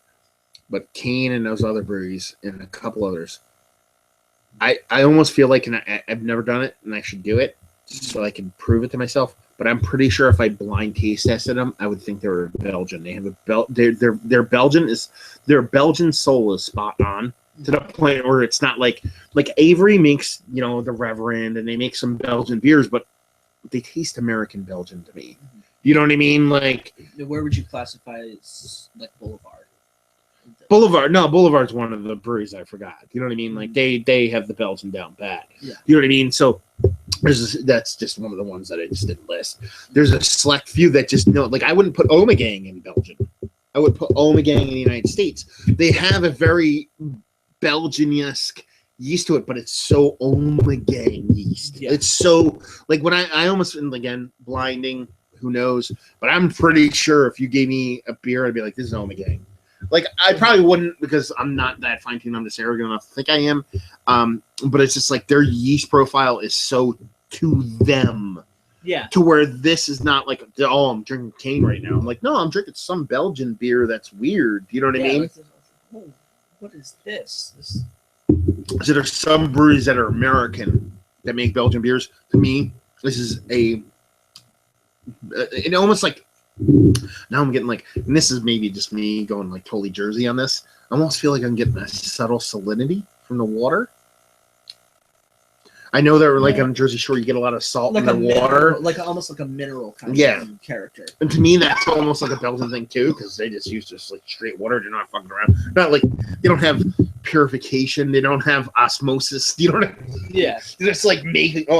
This is the water. This is why our terroir is the reason why our beer tastes the way we are. Yeah, you know what I mean? It's like, kind of like that. Yeah, we put the brewery here because the creek was right there. Or more so, they put the brewery there, everybody drank it, and then been like, this beer tastes like this because it's from there. Yeah. You know what I mean? That's like, it wasn't like back in the day, like in the aughts, the aughts twos. Yeah. You know what I mean? They're like, oh, where are we going to put our brewery? Where's the best water table? You know what I mean? Yeah, it's really. Like, no, there's a creek over there. Let's make some fermentable shit that gets us fucked up over here. Yeah. And then eventually it turns into like a fucking monastery. You know what I mean? But yeah, like Kane, I can't say enough about him. Like I if there were a girl, I'd definitely hit on her. Yeah, I mean, everything that I've had from Kane has been just really good. Like, I have really nothing bad to say about them. You know. So let's talk about it. Is it one of the better beers you've had as of late, or is it just kind of outside that realm? That would put it right outside. Yeah, it's such a it's almost like like in its own kind of category sort of beer. Like there's nothing really I can't think of, if you like X, you'll like this. I can't think of something that's similar. Yeah, I mean, apart from like the generic, if you like Belgian beers, you'll probably like this. yeah, I mean, I'm sure there's something I can come up with. There has to be some kind of Belgian beer that leans this way, but I can't think of it right now. Yeah. But like the way I do my reviews as of late, I usually go, is it one of the better beers I've had in general, like style, whatever? No. Is it one of the better American-made Belgian darks I've had? Yeah. Yes. You know what I mean? Like that's kind of where it falls for me. Would I buy it again? Fuck yeah, $12 for $7.50 of that. That's not bad. You know what I mean? Yeah. Like that's like in the area that I want to pay for. Yeah, that's like you would love to pay. I'd love to pay $1. You know what I mean? But that's not realistic. No, that's not realistic at all.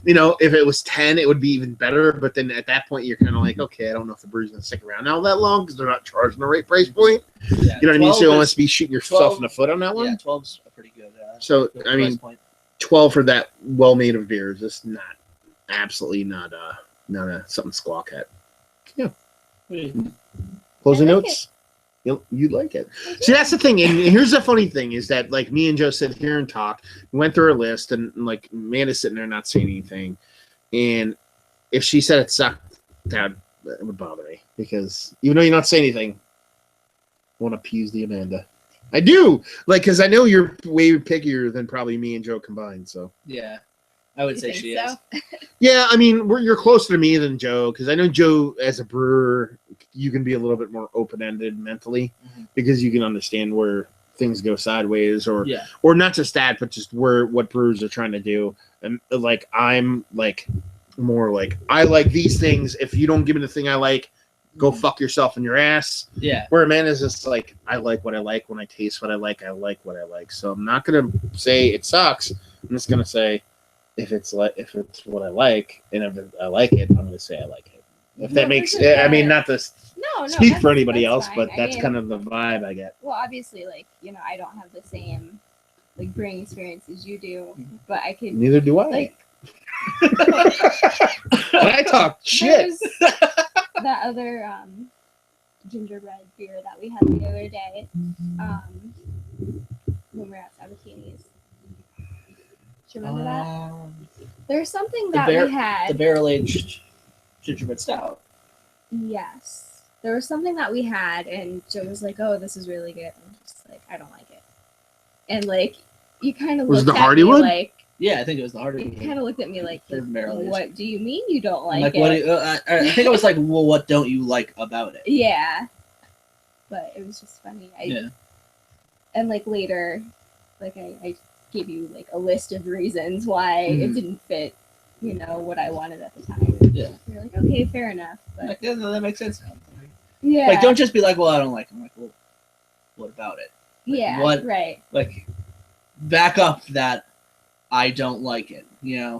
With what exactly, like, what about the flavor? What about what in the aroma? Like, maybe something in the aroma. Like, give me a little something to work with. Then, I don't like it. Yeah. Like, for some reason, like, at the time, I'm not really a crowd person, and sometimes when there's a lot of people around, like, I don't like to talk that much, but like, I had like, at the time, like, I didn't feel like. Oh no, it was. We were with other people, weren't we? No, it wasn't the Hardywood. Yeah. It was the Mayan by Ilkley. Okay, yeah. Okay, I like that beer actually. Yeah, so do I. They had it on cask again, or like it was like a gravity pour or something, and Amanda wasn't feeling it. Yeah, but like there were people around. I'm like, all right, like I'll tell you later why I don't like it, but right now, like I'm just. Like I need to get out of here. Yeah. There you go. Yeah. Let's dive in. You want to dive into breweries? Yeah. Dive into breweries. This one should be a little bit shorter, because while we do have a lot. 10 breweries to go. You should have a. You have 10 breweries. I have 10. How many do you have? I have 6. Okay. Well, can you pick up? You put me on the spot, baby. You put me on the spot. No, I can. I'm more than welcome to go with just reeling off my top. Well, top 3. You want to just do like a top 3? Well, no, I could do my first 3 and then go back in the top whatever or top 4. Like I can read my first 2, 3, or 4, and then jump in the line. All right. So, all right. Let's. I'll start off here, and then if I think of any more, I'll probably agree with some of yours as well. Okay. So you didn't do a top 5 like these are my 1, 2, 3, 4, 5. You just did your best. I just listed a bunch of breweries. I gotcha. It's so more of like kind of similar. Yeah, I did 1 through 10. Okay. Similar to the way that I did my beer list, it was in no particular order, and I didn't really rank it. So the first brewery that I have on here is High Road. I think you're going to see in Canada and hopefully in the future, potentially outside of Canada, you're going to see great things from High Road. Just with the quality and the care that they do for Bronin, I think they're going to take that into every beer that they do, and I would love to see when they finally get their own space. So they're contracting currently. Yeah. I think they'll really take off when they can get their own roof over their head, so to speak. Yeah, I mean, like Joe's homerisms aside, I actually agree with his fucking. Mm-hmm. No, I do, dude. Like Bronin's fantastic. So High Road in general, like when you talked about the beer and you brought it up, I was like, okay, we'll see. And I was like, holy fuck, this is delicious. Mm-hmm. Still haven't posted a review. I'm gonna post it this week, so keep an eye out for this week. Yeah, really, I could see how you could be excited about that brewery. Yeah, let's put it that way. Number 10 for me was AleSmith. I put AleSmith on this list for one reason only, is that AleSmith produces awesome beers at cheap price points that are always great. They do their Decadence, they do their Grand Cru, they do their fucking Speedway Stout, they do whatever, and they're all in 750 formats. They're all like between $10 to $14. Yeah. They're off the hook delicious. So I just had to put them on a list for that fucking reason. So there you go. You have a brewery. You could bum off on the list if you want. One like a local brewery that always seems to be one of my favorites is Breaker. And I had something by them this year that I really liked. I think it was their chocolate peanut butter porter. We went to, the Electricity Brew Festival that we went to with your Canadian friends? Yeah. Yeah. I think they had that. Yeah, they did have that there. Yeah, we did like a side-by-side of that, and I think either Sweet Baby Jesus. It was Sweet Baby Jesus. Yeah, we did I got Sweet Baby Jesus, and Ian got their chocolate peanut butter porter, and we like drunkenly did it side by side of it. And we're like, all right, this is really good in Sweet Baby Jesus, and this is really good in the Breaker. But and you know what? For me, the Breaker one came out on top for doing that. I really like them a lot, so I'll keep them on my list. Like we did like our like top 5. I didn't know what to say. They wanted to. Well, actually, we did our favorite brewery for the radio show. Yeah. Last week, and I didn't. I knew we were supposed to come up with one, but I didn't think about it.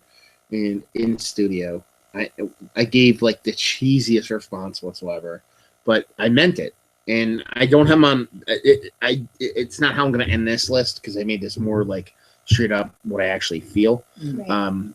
But my I just deleted all my favorite shit, by the way. Anyway, my favorite, what I did was instead of giving it a favorite brewery, I gave Northeastern Pennsylvania my favorite brewery. Like I gave because there's so many good breweries coming out in this area, from Breaker to Endless, to that fucking solely artisan ales to fucking Wolf King to like there's all these breweries, even in Susquehanna, you know what I mean? They're starting to come out with cool things with the rye IPA. Like I just gave this area the best brewery because it's starting to actually come to its own. That is kind of a cheesy answer, but it makes sense. You know what I mean? So there you go. Anyway, I didn't delete my shit. But let's see. Yeah, well, I would have came up with that. Is it you? I think. Yeah, back to me. Yeah. So you didn't, or you did? No, I did. Next, you did. Next up, I'm gonna go similar to my beer list. I'm gonna go with Rusty Rail. I think this is another brewery that you're gonna see really, really good things out of. I don't know. I haven't been down there since they've opened up officially. And I really have to make a trip down there, but I think awesome things are going to come out of this place. This guy, their brewer, is really absorbing and taking any advice, any information that one of the most important things you do. Yeah, anything that he can get his hands on, whether it's help from Trogs or wherever, he's absorbing it and taking it and listening to it. And I think that's going to make that some stuff like that. If you can, let's put it in this terms. If someone like Trogs is going to give you, and there's no reason they wouldn't, but if someone like Trogs is going to give you the time of day to help you out and get you through some stuff, you'd be a fool not to fucking listen. Yeah. You know, and I think that's gonna really make that place. No, I agree with you. Like it'd be like, hey, I have billions of hours of experience. Do you want me to give you a couple hints? Go fuck yourself. That's the problem. I'll figure it out myself. Yeah, because pride gets in the way for a lot of people. So it does. Yeah. Number 9 for me, Jackie O's Brewery out of Ohio. I mean, Joe was making jokes. Like, Jackie O sent me some beers, and I was super appreciative of them. And the first thing I told Joe what they sent me, and the first thing out of his mouth was, I think they watched your reviews. I think so. That was, honestly, that was the first thing. Like, that was the first thing I thought, was someone did their homework. Yeah. And it wasn't like a baiting you into like giving them good reviews. Just sending me beer that I would know I would like. Yeah, what's wrong with that? Yeah, but I think they like either it was seeing the name of massive beer reviews or massive beers or whatever. And like, let's send some of our bigger stuff. I actually have a problem with that though. Yeah? Yeah. Because the whole like, and this is the thing I've actually like, not to get off topic. This has never happened. Is that the whole massive beer review thing, like I don't like, I get irritated by it because massive doesn't mean big or high ABV. Yeah. Because there's extreme, like it's like Extreme Beer Fest in fucking, and I don't want to associate it with that, but it's like Extreme Beer Fest in Boston. You can make an extreme, you can make a big, you can make a massive beer that is like 4 or 5%. It's not a matter of making a big beer, a massive beer, an extreme beer. It's not that. That's why like people like joke, oh, massive beers.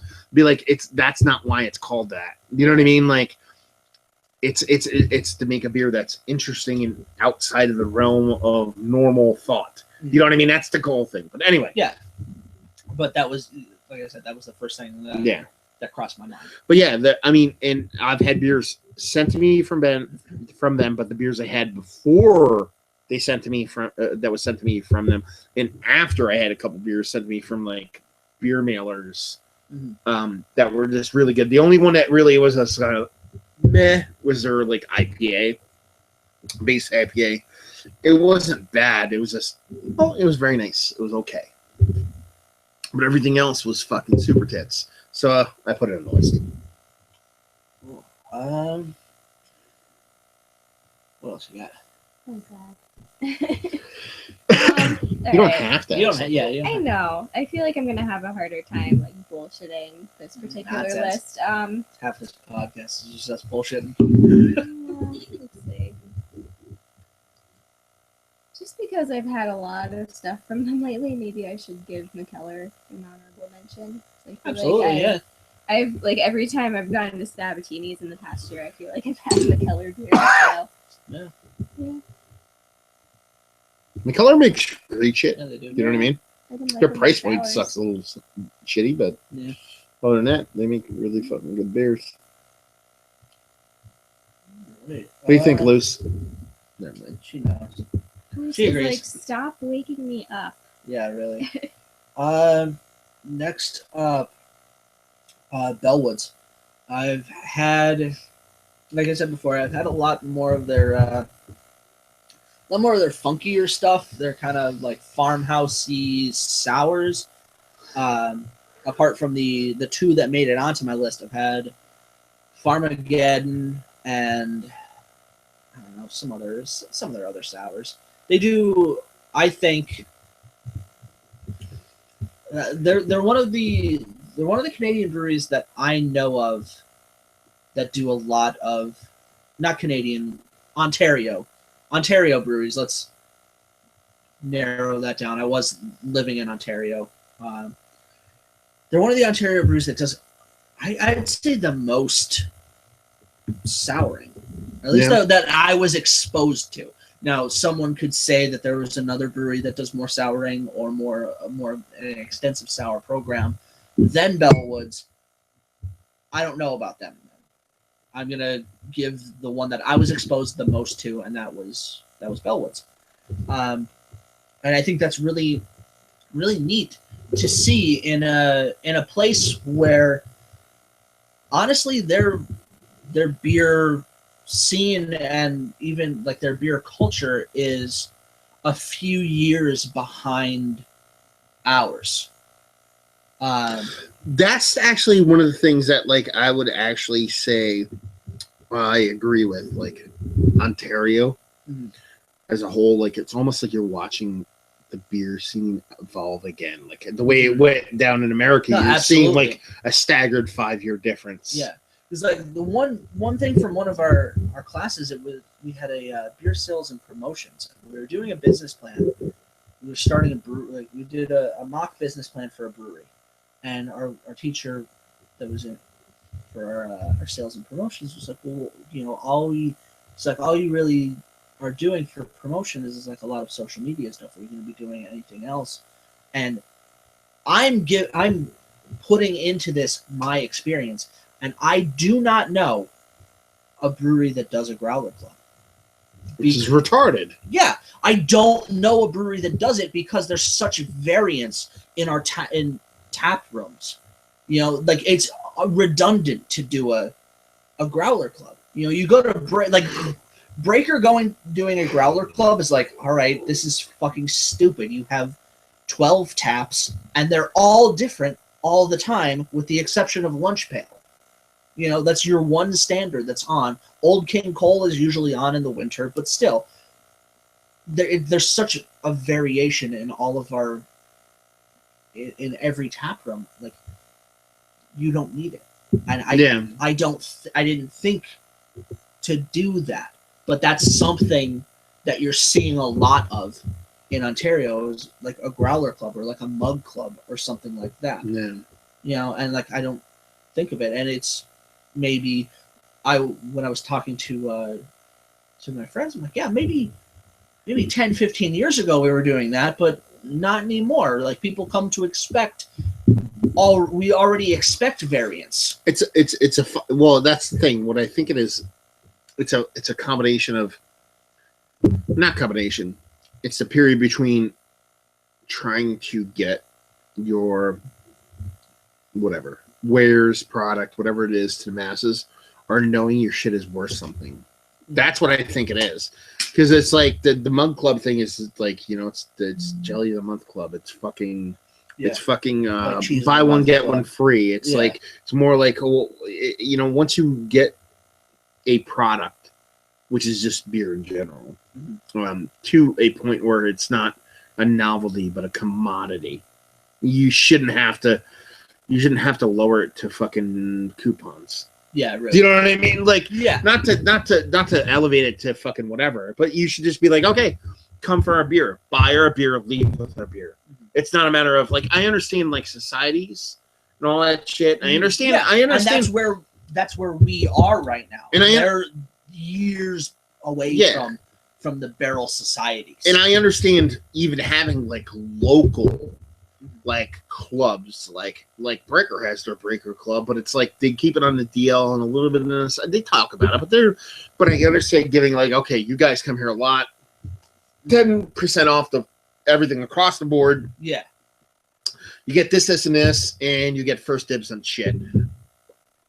Word. Give that out all day fucking long. Yeah. But not just be like, oh, buy 2 growlers, get one free. Come up, step up now for our fucking high time. Yeah. It's like that. That is just, it's diminishing the product in a way it just doesn't need to be done because it doesn't need to be done that way. Like I understand trying to get money. Like there's a point where you're trying to get dough. Like you're trying to sell your product and make money for it. But there's a point where you like overdo it and like sell yourself into low budget, and that's what people think of you, and then that's what people think of the product, and then your product suffers because be like, oh, I'm gonna sell everything I have for buy one get one free, and then tons of people buy it, and then people expect that twice as much for one price, and then eventually it's just like, okay, you have to give away your shit for next to nothing, and then you're kind of toiling away in mediocrity, and then your shit goes downhill. Yeah. Anyway, I totally forgot where we were on the list. Yeah, so I did. That was 3. Yeah. Number 3. From you. From me. So I think I'm up next. One. Yeah. No, third, which would be 7th. 7. Or no, 8, 10, 9, 8, 8th on the list. For me would be Jack's Abbey. I'm gonna go Jack's Abbey because they got their launch in our area, and I love, dude, Framing Hammer is so fantastic. But a lot of their other beers I really like. Their IPL was really fucking nice. A lot of their beers outside of their core line, or not their core line, outside of their bigger line was really good. So I felt like putting them on there. There we go. Next up. Another brewery. Not that I can think of off the top of my head. All right, cool. If you can think of another one, jump in at any time. Another Canadian brewery for me, Nickelbrook. I drank over the summer, apart from, and this is, I'll mention them in a minute. That's another add-on. I drank a lot of Naughty Neighbor over the summer. I know you did. Yeah. That was kind of like my beer in the fridge when I just when you couldn't get Grasshopper, you bought that. Yeah, when I couldn't get Grasshopper, which probably, and this will probably be my next. All right, I'm gonna do 2 now real quick. Endless is my next brewery. A little add on there. I drank so much fucking Grasshopper. Second, the only beer that was probably second was Naughty Neighbor. Because I would just pop over LCBO, grab a couple cans, toss it. Good to go. Good to go. So, Nickelbrook and then Grasshopper. So if you want to do 2, you can. Okay. Now you can. My number, what would that be? I don't know. 7 and 6 would be 7 would be Dewclaw. To me, Dewclaw, their price point is really fucking awesome. They make really good beers, honestly. Like their core line is very nice. When you start to like branch out into their semi big line, when you start getting to Hell on Wood and fucking Devil's Milk and beers like that, you're like, oh my god. As well, yeah. No, not even Retribution yet, because you're getting Devil's Milk. And you're getting fucking you're getting Devil's Milk, and you're getting Hell on Wood, and 12-ounce bottles, 6-packs for fucking $15 a bottle, or $15 a 6-pack. Yeah, that's bonkers talk. Yeah. Like that's like I'm getting a bourbon barrel aged 12-ounce 6-pack for $14. That's like crazy talk.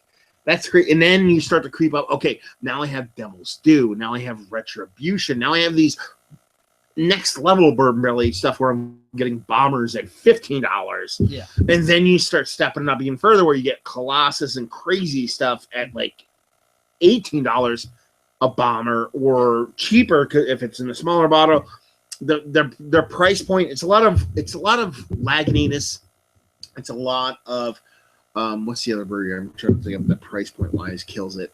It's a lot of those Lagunitas style price point beers, but just next level. Yeah. And that's kind of what Duclaw did for me. And the next one, to skip it on, due to the Ciel. I mean, they're at, what is it? 1, 2, 3, 4, 5, 6 on my list. Due to Ciel. They should be higher. They make such great beers. I mean, if their artwork's awesome, their beers are awesome. I love them. I want to marry them. Cool. In a civil ceremony. And the steps of. I was going to try to think of a weird French court name. I don't know. Anyway. To jump off of Louis Sale, Three Musketeers. For me. Like I said before, I think Three Musketeers, it's the brewery when you're diving. It's the brewery you discover diving deeper into Canadian beer and then more specifically Quebec beer. You know, you see Dieu du Ciel all over. You know, they're pretty much in one form or fashion. They're readily available around here. You know, you can get Aphrodite around here, which is, I believe, aphrodisiac in Canada. We were talking about Three Musketeers, though. No, I know, but Dieu du Ciel. Well, Dieu du Ciel, you can actually get 5 of their beers at Sabs right now. Yeah, I'm saying like Dieu du Ciel is in this area readily available. You know, okay. In some form or fashion.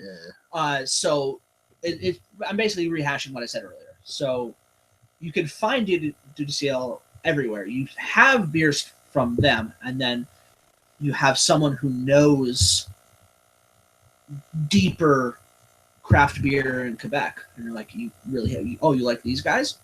Try Three Musketeers.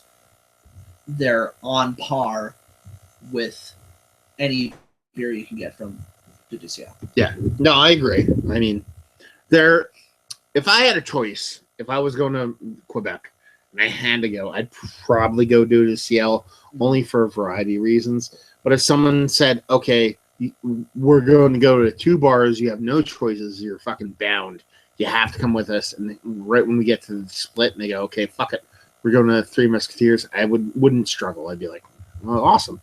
Like, I'm cool, I'm going there. You know what I mean? It's like kind of it's like I would like like 99.9% of me wants to go to fucking Three Musketeers, 100% of me wants to go to fucking Dieu du Ciel. You know what I mean? It's splitting hairs. It's not even funny. Let's see what else. Number 5, Founders. Founders. I would never in a billion, million, 100 gabillion years think I would put Founders on my top brewery list, because I have shit on them. I have shit on some of their beers. Like Breakfast Stout, I've shit on. Not that I don't like Breakfast Stout. I like it, but people that like Breakfast Stout, they're like, oh, you have to drink Breakfast Stout. No, I like Breakfast Stout. What I'm saying is, she's talking about me. But what I'm saying is, like, here, and this is the part that like irritates me. And this is people that love Breakfast Stout, or anyway, if you post on Untapped, you do this experiment if you want, it'll work. Okay. If you post on Untapped that you really loved a 2012 Breakfast Stout today, Founders will like it. If you post that you didn't like a 2012, or post like a 2-star review on Untapped on Founders Breakfast Stout today, Founders will go, just so you know, you're supposed to drink that before six months. You know what I mean? So it's like that thing where it's like, like if you like it, they're like, star, we love you for liking our beer. But if you don't like it, they're like, oh, just so you know, we recommend you drink that within 60 days of bottling date or some shit like that. Well, actually, the other day, I checked in the all-day IPA that we were drinking, and that the canning date on there was like from August. It was like August 9th or 19th. And I put on Untapped, like old as the hills, but still good.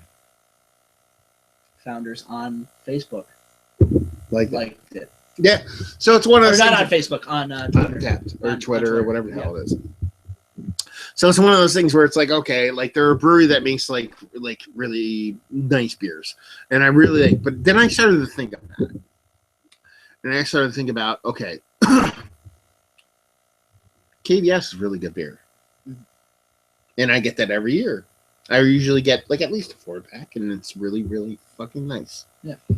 Then I start to step it up a little bit.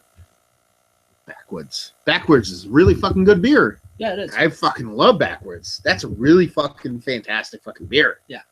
Okay. Step it up.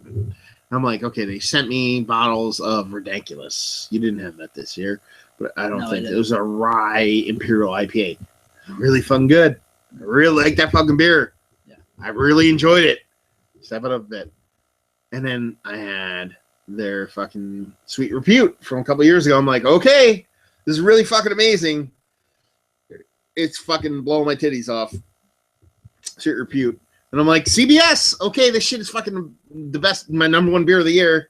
I love it. Absolutely fantastic. And then this last week rolls around of their Project Pam, which is a Cascadian dark ale, aged in bourbon barrels and maple syrup barrels.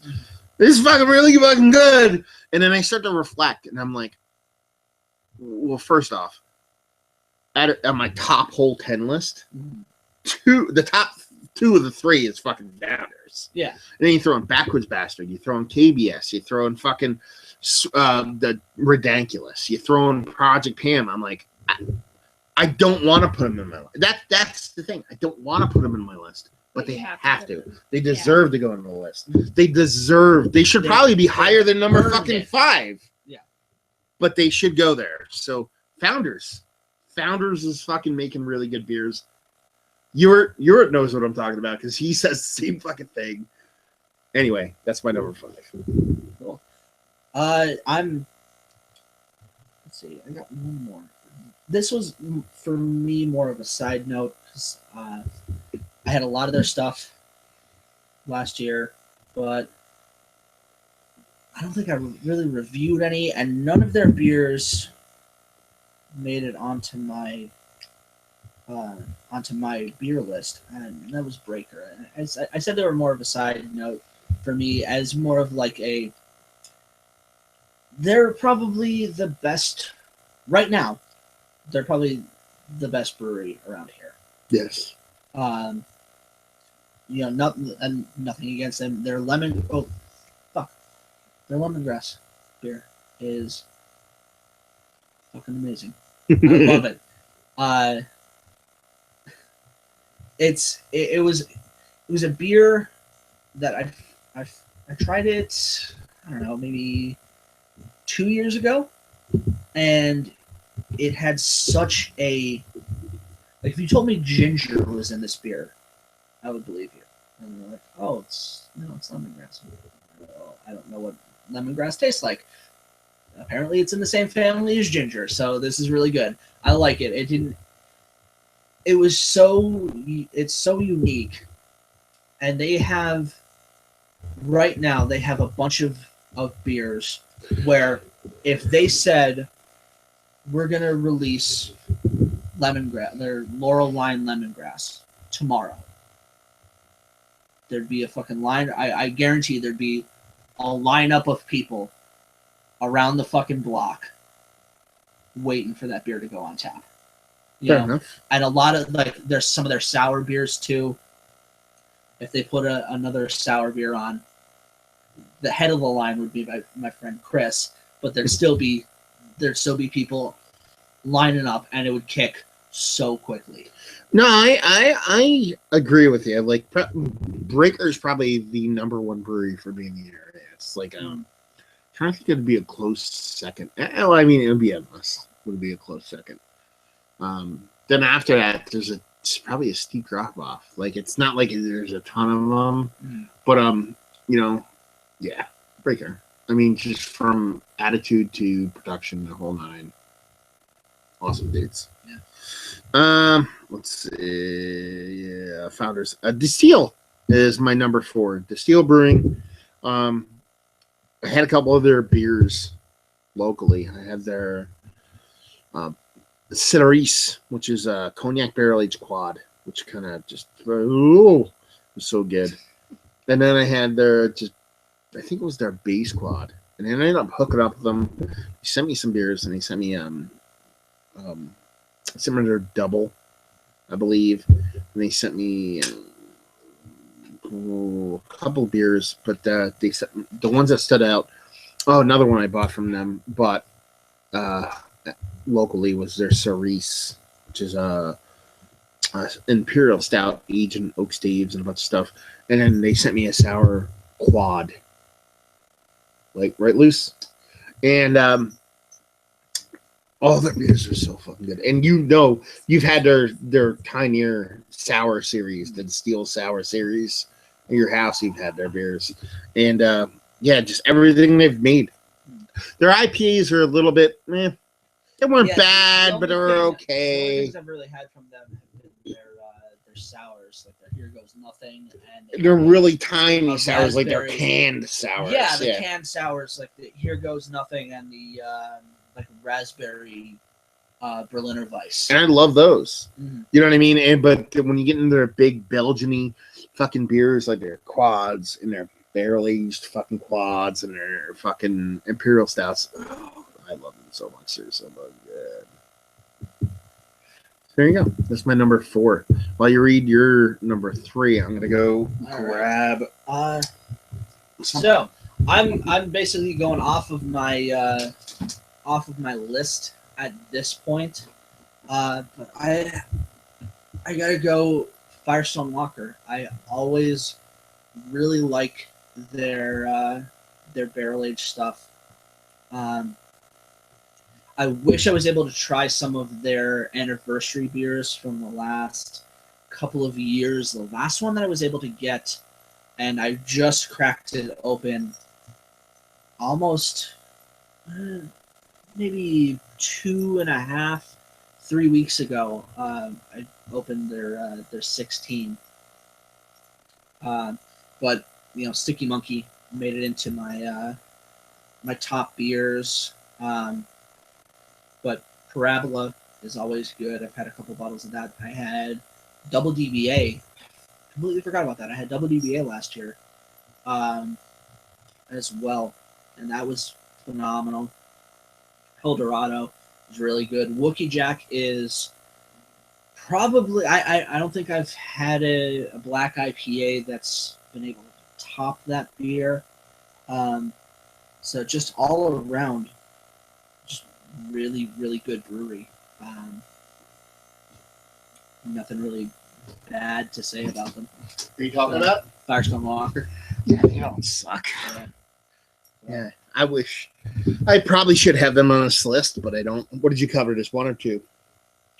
Just 1. And I'm gonna run downstairs to the bathroom while you're.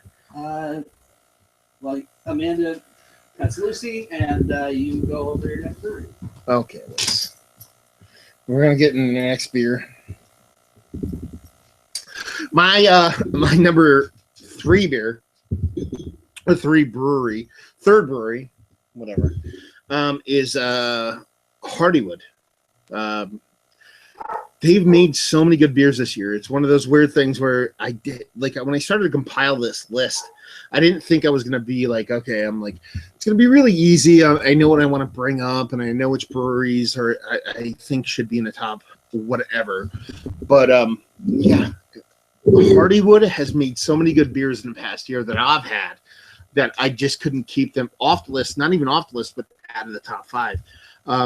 They're from their base beers, whether it be their cream ale or their gingerbread stout, from there to their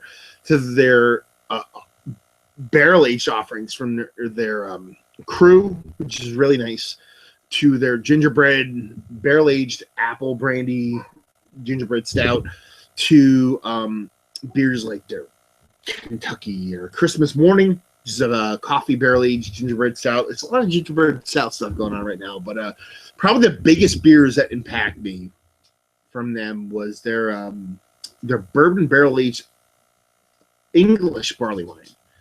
That beer was so good. It got left off all my lists, but I don't know how. And that it was one of the better bourbon barrel aged beers or barrel aged beers they had this year. It was one of the better English barley wines I had this year, and it was one of the better beers I had in general. So I have no idea. The Hardywood, Yes, and their English bourbon barrel aged barley wine. yeah. Remember how good that fucking was? It was like ridiculous. I don't know how it got left off any of my lists. Yeah. Mika doesn't know. Lucy doesn't know. Bisto over there, who's trying to climb on the chair, doesn't Trying know. to get into the same spot that Lucy Nobody knows how was any of this stuff got left Whatever, off. bud. But apparently this is the dog portion of the show. Yeah. So yeah. So I went over my third brewery in the list. Okay. Keep going. Girl. Lagunitas. I can see that. I love their beer. I have not had a bad beer from them. I love how their beer is priced. I think it's either because the dude's like a fucking stoner and just doesn't give a fuck, or that's how beer should be priced. Well, I put on my like bang for buck thing. I think I put a couple Lagunitas beers. Their old gnarly wine, which is like $6 in the West Coast. You get a $6.750 of a killer American borderline English barley wine. It's bonkers, man. Yeah. It's straight up bonkers. Any more to say on that one? No. Yeah. You know, little something's real good. I have a bottle of gnarly wine aging right now. Don't think I have an imperial stout. I think I drank that, but I'm not entirely sure. In my typical fashion of just sticking a beer on my shelves. Yeah, just anytime I see a Lagunitas beer, I don't hesitate. No. My number 2, Dry Leg. I'm a Dry Leg homer. Because I love their beers, because I love wild yeast. Yeah, they I don't know what it is about Dry Leg. It was really delicious. Like actually it was funny. I went to I bought a couple of their bought a bunch of their beers over the years, and then I ended up going down to Pittsburgh, hanging out with the brewer, had a bunch of awesome beers, came back here, and then he's supposed to be sending me a bunch of shit, but anyway, I forget where I was going, but I picked up the Good and Bruges, which we did on one of our Love Beer radios, which we both really loved. Yeah. And I picked it up and I put it in my fridge. I'm like, okay, I didn't buy it to drink it on a specific occasion. I just bought it and put it in my fridge going, okay, I knew I was going to go somewhere and I'm going to be like, I'm going to want to bring a beer. And I'm like, I want to bring that beer and have people see what they think about it. Because it was like all the beers are wild ales and they're really yeast driven and are really complex on the yeast end, not hop end. And then I had to go to Breaker last week and I brought it there and I was meeting my buddy George and his friend Steve, and I know we're all meeting at Breaker, so I was like, okay, I'm sure they had beers with them, like growlers and stuff like that. I'm like, I'm sure we can hang out in the back and drink whatever we want. But I'm like, I'm gonna bring this so everybody can taste it, but I wanted to save some for, Chris and Mark. And I was like, okay, I poured some for everybody, and I got 2 extra glasses, and I brought it back to them in the kitchen, and they're like, what is this? What is, like, I gave it, I was like, here's my buddy and the guy Noah's Brewery in Pittsburgh. Gave it to him later, and I'm like, what is this? Like, what are we drinking right now? You know what I mean? Because it was just, you know what I mean? They're very hop forward with what they do.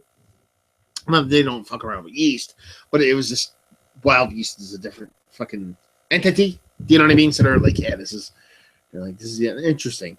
Granted, I didn't know if interesting meant good or bad, but they're like, this is really kind of, I don't know what's going on. And I was like, okay. So it's just a fun brewery. The way they make their beer is crazy because they make it in fucking, old school fucking basically boiling vats that you would make fucking gruel and soup in for a fucking orphanage. But just great brewery, great people. My fave. No, second fave. Yeah. What's your number one? We're on number one now. I'm a number one. I'm gonna All right. number one. Yeah. Last one probably Weyerbacher. Last year, finally drank the bottle of Sunday morning stout that you gave me. Drank it with some friends. Did you just say last year you drank it? Or at some point in the It rings true anytime, buddy. Because we're only 2 days into the new fucking year. 3 days now. I drank it some point. I forget when exactly. Like I forget what time of the year I drank it, but that was real good. And I think this is mostly like points of how much fucking insanity I bought. I think that it's just like they're in by default. I think I still like the fact that I bought a 4-pack of insanity almost every time I went to buy beer. We got bought a bunch of their old barrels when they were getting rid of them. I really like their beer. Just in general, I really like Weyerbacher's stuff. Yeah. Like ever since they changed their recipes and kind of tightened shit up and got a new brewing system, actually, that's probably the biggest thing. I've been way bigger fan of Weyerbacher. We had them on the radio show like 3 weeks ago, and they were breaking down how like shit has changed over the years, and the biggest thing for them was get consistency. And when they got a new brew system, I want to say in like 2006, that's when shit kind of started to ebb towards the side of awesomeness. So yeah, I mean, Sunday Morning Stout was like their big like hit last year, to the point where that's kind of like is a very telling year for them. Either they're going to embrace that and make that beer as good or a little bit better and bring out other stuff, or they're going to rest on their laurels. Still not sure, because they're very about resting on their laurels. Like they're like, oh, we make insanity and blasphemy and all this shit and knock your stuff out. Those beers haven't changed for many years besides tweaking. So I'm really curious to see what they do. Either Weyerbacher is going to be one of my favorite breweries next year on this list, or they're just not going to be on it. You know what I mean? Not even going to be close to be on it. So I'm really curious to see what happens. Number one for me is Kane, just because I've had a bunch of their beers and they're awesome. Whatever. So there you go. Cool. What do you think, Luce? Lucy has no opinion about the top breweries of the year. So there you go. Joe's Weyerbacher for him, Kane for me. Top beer for you was what? Top beer of the list that I wrote out was Bronin. Last beer that I covered was Couvray. So Couvray or Bronin, depending on which way you want to look at it. For me, it was CBS by Founders, and a little recap. Do you have anything else to say about like history, like things that happened in the past year that you want to touch on or talk about, or anything like that? Or apart from me finishing up brewing school, right? Have you talked about your beer festival yet on here or no? We have. Oh, have you? Yeah. Which I don't know if we'll get to the project brews tonight. No, I thought we were going to do those as separate reviews. Oh, okay. That's what I always thought we were going to do, but we don't have to. No, that's fine.